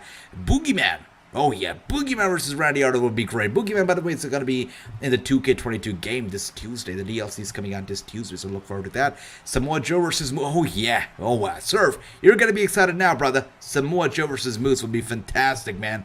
Will be crazy, crazy, crazy good for sure. Yeah, would love that. And let's see. Super nice. This is the final main event. We're just a few minutes away. They're having this very long and elaborate video package. After all, this is the main event time. So they want to get, you know, all the hype for it. So we're looking at perhaps the final 20 minutes of the match. So this could be a nice and small 20 minutes or 30 minutes main event. We'll see how this goes. And I can see Tease right there says Trish Stratus versus Jamie Hayter. That'd be a nice match too. And Sir says Cody Rhodes versus Randy Orton in a throwback classic at next WrestleMania Hollywood. Oh yeah, that'd be nice. Man, these are some good matches. Wow, so good. And it's time for the main event. It is time for the main event. Let's see who wins. The final pick, my final pick here, is Will Osprey. But let me know, guys. Get your final picks in. Let's see who gets the win here. Is it going to be Tanahashi, Robinson, Will Osprey, or Jon freaking Moxley? We'll find out. But right now, whoa. The flamboyant is coming out. Alright, with that being said, first person to come out is Juice freaking Robinson. He's coming out here. Look at that, the disco lights, whatnot. Yep, the people love this guy. Juice Robinson is coming out here first, and True says it's going to be Osprey. TYFU says it's got to be Jon Moxley.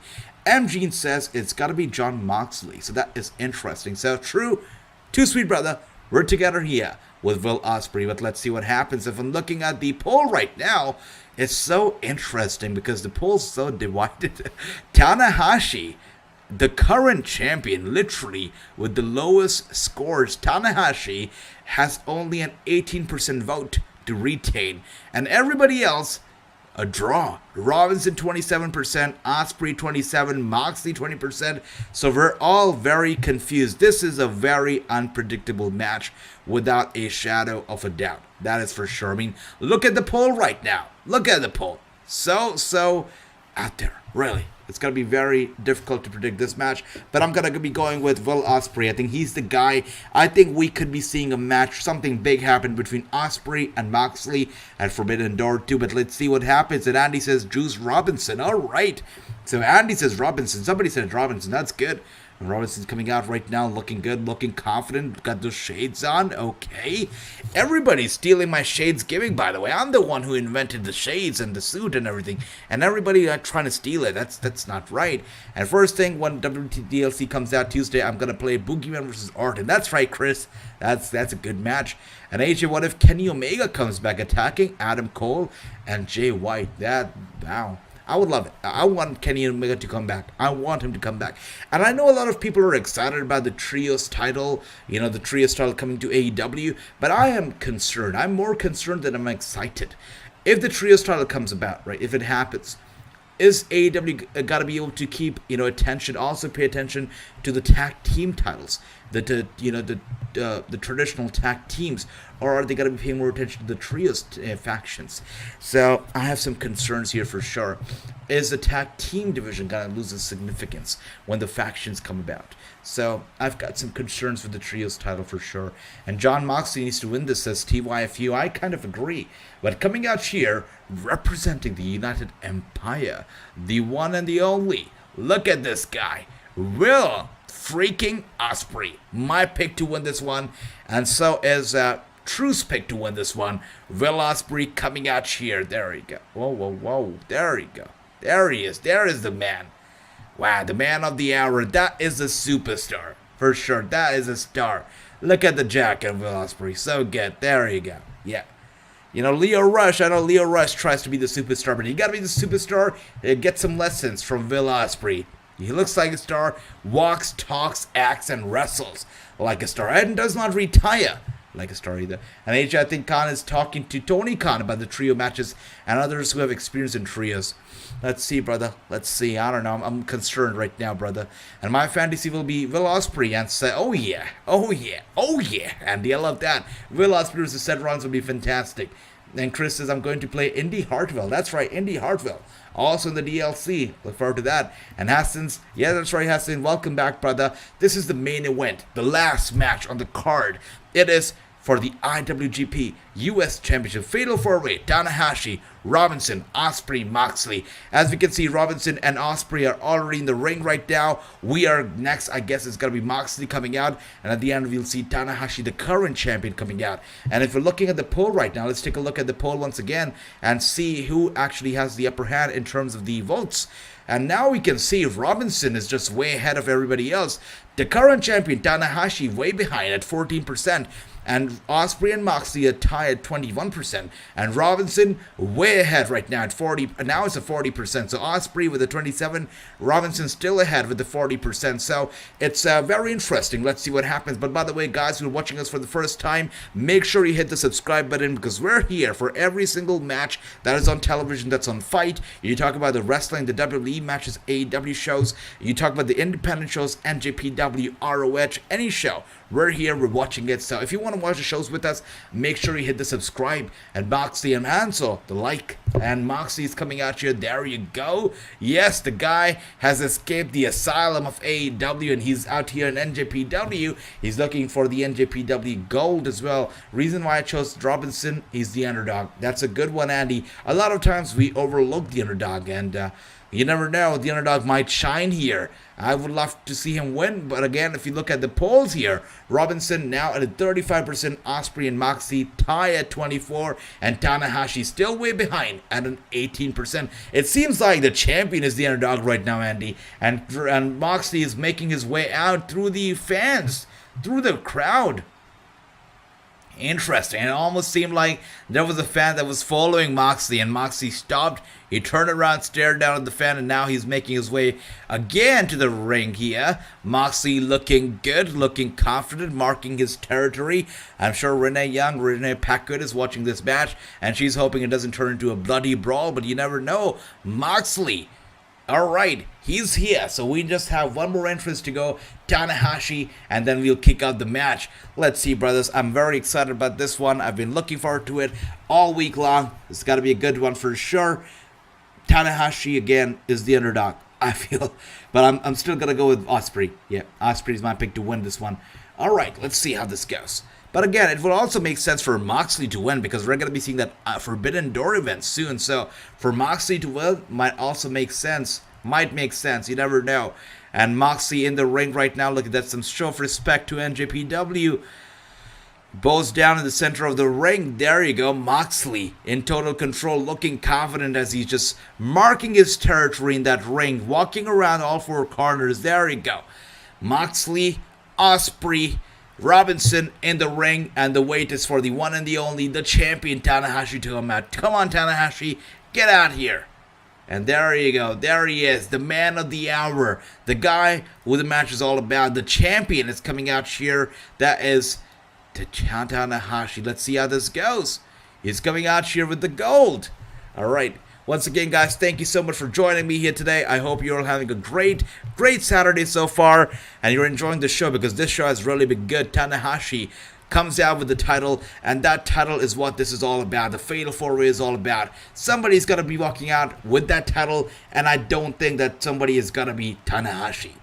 Yeah, I think it's either Osprey or Moxley. If I have to pick somebody, I am going to go with, you know what?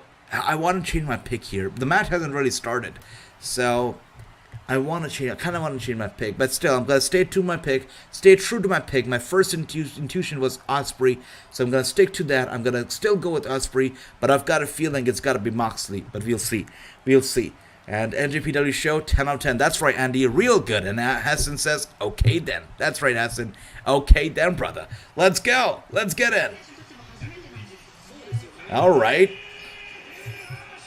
That's right, Hiroshi Tanahashi, perhaps making his last entrance as the IWGP US Champion for now. And Surf says, Moxley, I think so too, Surf. I mean, I've picked Osprey. I've kind of started to regret it. I think it's going to be Moxley too, especially with the Forbidden Door coming up. It would make sense for Moxley to be the champion. And we're look at the polls right now. 32% says Robinson, 33% says Moxley. So it's a tie right now. Tanahashi way behind at 16 and Osprey at 21%. So that is interesting. Let's see. All right, 4 of those guys in the separate corners, in the respective corners of the ring.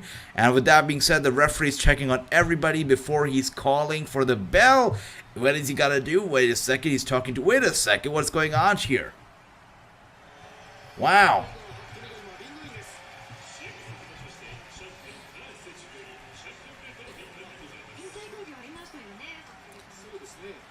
Interesting. There we go. There you go, the champion.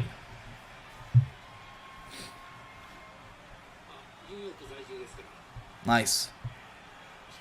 It is all about the title. It's all about the gold. All right.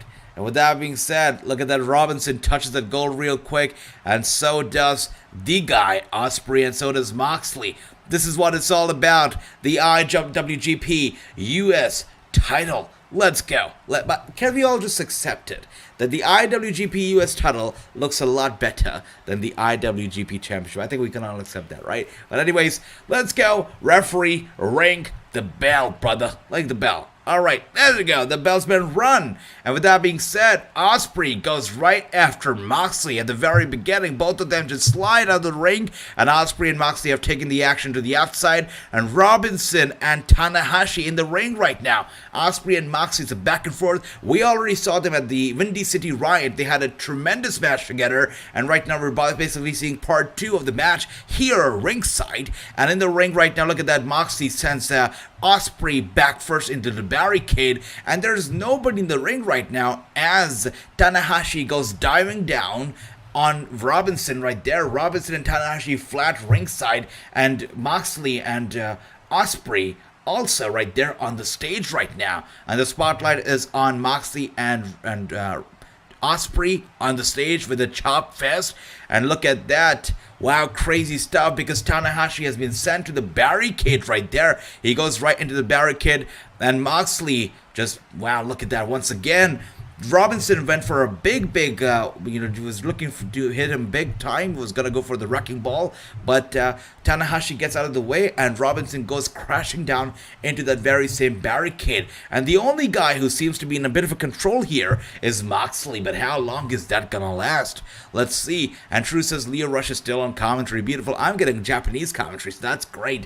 The US title is nice. That's right, True. Absolutely, brother. Surf says Moxley, I agree. Yes, the IWGP US title is better looking, says Andy. That's right, I agree. And the WWE US title, there's no comparison. The WWE US title is hideous. I mean, they went out there to make it look beautiful, but the WWE United States title is just, it looks like a kid's toy. Come on, it's not great. And Mango Bet 717 is here. Good to see you, Mango Bet. And they say, hoping for Osprey, but think Moxley. We both are on the same boat right now. I'm also hoping for Osprey, but the mind says it's got to be Moxley. The heart says it's got to be Osprey. My prediction is Osprey, but it's most likely going to be Moxley. I'm right with you. And as we can see right now, Moxley is down. Tanahashi in control, gets up on the turnbuckle, and Robinson from behind. That's why you have to have your eyes in the back of your head here for these matches, because Robinson from behind grabs the hair of Tanahashi and gets him off the turnbuckle, and Tanahashi with an elbow strike to Robinson. Robinson goes down.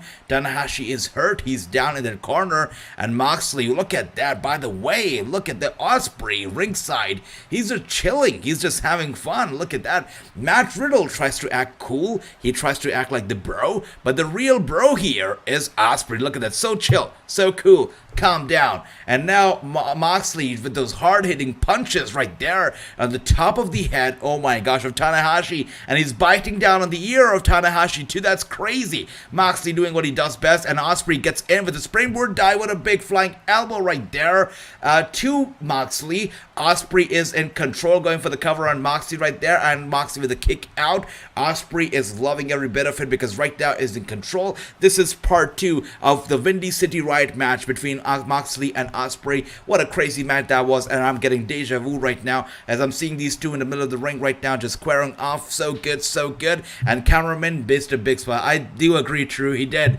He botched that for sure. We just saw, like this Osprey just chilling, but he did something before the chilling for sure. And he says Osprey is the stone breaker. Indeed the stone breaker, brother. Indeed the stone breaker. And Osprey has Moxley in control with a big elbow strike to Moxley. Moxley no sells it, and he just, wow, with a big neck breaker to Osprey. And another one right there. He just tosses Moxley around. Moxley is in control. Osprey is in trouble. And with a big suplex, and Osprey turns it around. Wow. And with a big chop to the chest of Moxley. Moxley gets Osprey up and just tosses him down like nothing. Like nothing. Moxley's in control, going for the cover on Osprey. Osprey with a kick out. Moxley not too happy. Which one of the four won't be hurt by a loss? Now, that's a great question, true. Tanahashi will definitely be hurt. He's a champion after all. Osprey, he's a champion too. He's got a lot of gold too. I think Moxley probably won't be hurt. I think it won't be Moxley. Robinson too might be hurt. I think Moxley is the one who probably won't be hurt, since he's, of course, his daily gig is with AEW. So I think it won't hurt him a lot if he loses here tonight. But yeah, that's what I think. But let me know, guys. That's a good question. True. What do you guys think? Which one of these four will not be hurt by a loss here? The aerial agent Will Ospreay should be the world champion. That's right, Andy. I totally agree, brother. Absolutely. And Jon Moxley with a big dive right there to Robinson ringside, and they both go crashing down to the barricade, and Robinson is in trouble. Moxley gets him back in the ring, and now our 4 men right now, 4 of them are in the ring, but the only difference is that Moxley this time has a steel chair in his hands, and with that steel chair he could be looking to destroy a lot of those bones. And look at that, he stacks the steel chair up in the middle of the ring, looking for a suplex on Robinson. Robinson turns it around. Yeah, he's resisting it, but Moxley trying his best, and so is Robinson with those punches to the midsection of Moxley. He gets him up, and there you go. He puts Moxley through that steel chair with that big bat suplex. Moxley's hurt. His back's got to be hurting right now, and I totally forgot I have my green tea over here. My lemon tea, I totally forgot about that. My lemon tea probably right now is a lemon iced tea, but that's okay. All right. Good stuff. And now, Robinson, he just stacks the chair up in that corner between those ropes, the first and the second rope, and he's looking to put Moxley through that chair for sure. Moxley with the chops to the chest of Robinson. Look at those big bad chops to Robinson, and with an Irish whip now. And Moxley goes headfirst into that steel chair that was stacked between the first and the second rope. Moxley's dazed. He went back first with that suplex into the steel chair, and now headfirst in that corner when the chair was stacked right there. I mean, Moxley's got to be hurting right now. He brought that steel chair into the play, and he regrets it all. And Robinson here really with the upper hand. The way he's turned this match around is crazy. And Osprey and Tanahashi are nowhere to be seen. They're probably down. And we can see a wrecking ball right now from Robinson to Moxley. Moxley in trouble. Robinson gets down. He's looking for a weapon of some sort. Looking for another steel chair that has been brought into the play here. Moxley is bleeding. He's been busted open. There you go. I had told you it was going to be a bloody match. And that's what it is. Tanahashi gets in there. Kind of saves Moxley. He gets in there and he goes after Robinson with a punch to the midsection. Robinson with an Irish whip to Tanahashi. Tanahashi with an elbow strike. And we'll look at that. He gets down crossbody to Robinson. And Tanahashi, look at that. Air guitar. You gotta love that. And wow. And in comes the guy. With the one and the only Osprey, and now we can once again see something going on between Robinson, Tanahashi, Osprey. Tanahashi with the upper hand. What is that, an RKO from Moxley to Tanahashi? And a big bad kick from Osprey and a springboard dive. He was looking for a springboard stunner, but Moxley turns it around, and a DDT to both Robinson and Osprey from Moxley. Moxley looking for, wow, Moxley's in control. The only bloody man in the match right now, and he is in control. And Tanahashi gets Moxley down. Man, Moxley's bleeding so badly, but he probably doesn't even feel it. He's running on adrenaline right now. The 2-time Stanley Cup champions, Tampa Bay lighting advantages. Oh, that's sweet, Andy. Sweet. Thanks for the update, brother. As we can see here, The three men in the ring, Moxley, Tanahashi, and Robinson, are down flat on the mat. Osprey is down ringside, buying himself some time. The more he can stay away from the focus of the other wrestlers, the more he doesn't have their eyes on him, he can actually come up with strategy, he can come with some dirty plans, and he can work it out for his advantage. He gets a little table, a very little table out of the ring, but Robinson comes right in and he stops Osprey in his attempts to do something with the table. And Osprey has been sent, wow, and whoa, Robinson has been sent into the barricade. And the way the barricade just goes back so hard, I wonder if the fans get hurt or what, because it really goes back hard right there. And Robinson has been sent crashing down to the barricade one more time. Tanahashi's looking to lock in the big submission hold right there on Moxley. This could be over. Sorry, wow, look at that sharpshooter right then locked in. And Moxley could be looking to tap out. Could it happen? Or is somebody going to come in and save Moxley? Somebody going to come in here? And once again, the spammer is in the chat. You got to be kidding me with these spammers. Really testing my patience here. Really are. Come on. And as we can see right now, Osprey is looking for the big one. He gets the elbow pad off. He's looking for the elbow strike, the back of the head. Oh, wow, look at that. And Robinson just pulls Osprey away.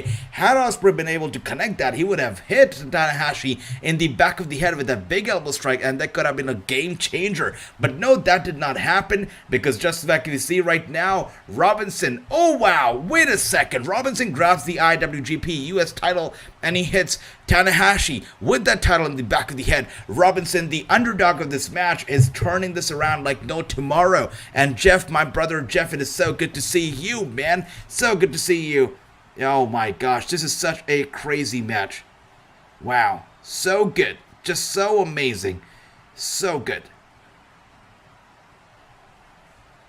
Wow. Really, I mean, not a dull moment in this match. Just so good. Really cool. Very cool. As you can see here, Osprey has been sent to the outside. Moxley looking for the cover on Tanahashi, and Robinson gets Moxley away, looking to cover Tanahashi. And that was a 2.75, but Tanahashi with a kick out. And Jon Moxley's winning. That's right, sir. He's bleeding, but he's winning. And Tease says, you're so incredible with that commentary. Thank you so much, Tease. I'm glad you enjoyed. And Jeff, good to see you, brother, again. And Surf cannot believe it. What a crazy match. And Robinson cannot believe it. He's stomping down hard on the mat. He cannot believe what's happening. Cannot believe how brutal back and forth this match is. He wants to be over. He wants to walk away with the title right now. And he's looking to end it. He's looking to end it down. Back we have a storm, so it knocks out. Oh, Chris, that's all right, brother. I hope you're doing well. You stay safe. Stay home. Stay away from the storm, brother. And as we can see, Tanahashi. Robinson is looking to put Tanahashi to an end here. Wow. Whoa. And Osprey, are you kidding me? With a super kick. And a super kick to the back of the head of Robinson. And Moxley comes in. Osprey has Moxley in control. Moxley with a reversal gets Osprey up. What a beautiful pile driver. You gotta be kidding me. And he gets Tanahashi up as well. He's looking to hit Tanahashi with the big one as well. Tanahashi with the reversal gets Moxley in trouble. Moxley down. Tanahashi down. All four men in the ring down right now. Look at that, man. What a crazy match indeed. A really crazy match. Chris, the Chaos match was won by Bullet Club, brother. Bullet Club got over. Jay White got over. And look at that. A big crossbody right there from Tanahashi to Moxley. And Robinson gets up real quick, looking for the kill switch. And kill switch been connected right there from Robinson to Tanahashi. And Osprey right there from a springboard stunner. Moxley gets up again, going for the big DDT. And Osprey no-sells it, man.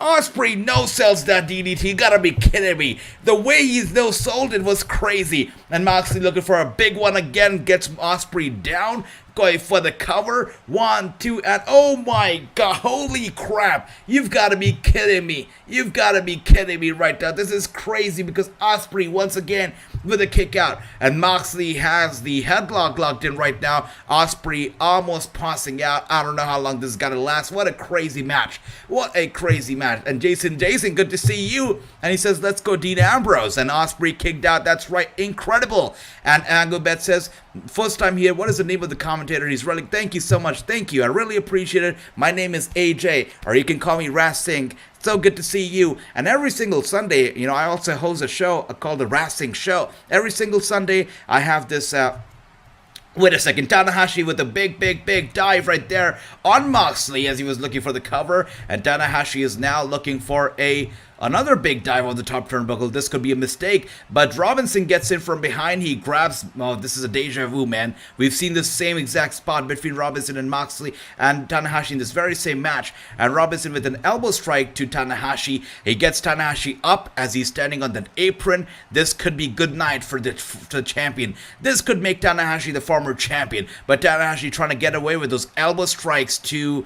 Whoa, don't tell me that's gonna be happening. Don't tell me that. Wow, big slap to the face of Robinson. Robinson trying to fight back. This is incredible. And Moxley with a big bat drop kick right there to Robinson. I guess Robinson was supposed to be put through the table, but that didn't happen. Robinson did not land on the table. I think that's a missed spot right there. But Moxley's not done yet. He gets Tanahashi up. Look at that. It's crazy. Crazy, man. And Moxley is getting... There you go. He gets Tanahashi up. Tanahashi still has some life in him, as we can see here. What a crazy match, guys. So crazy. Gotta be kidding me.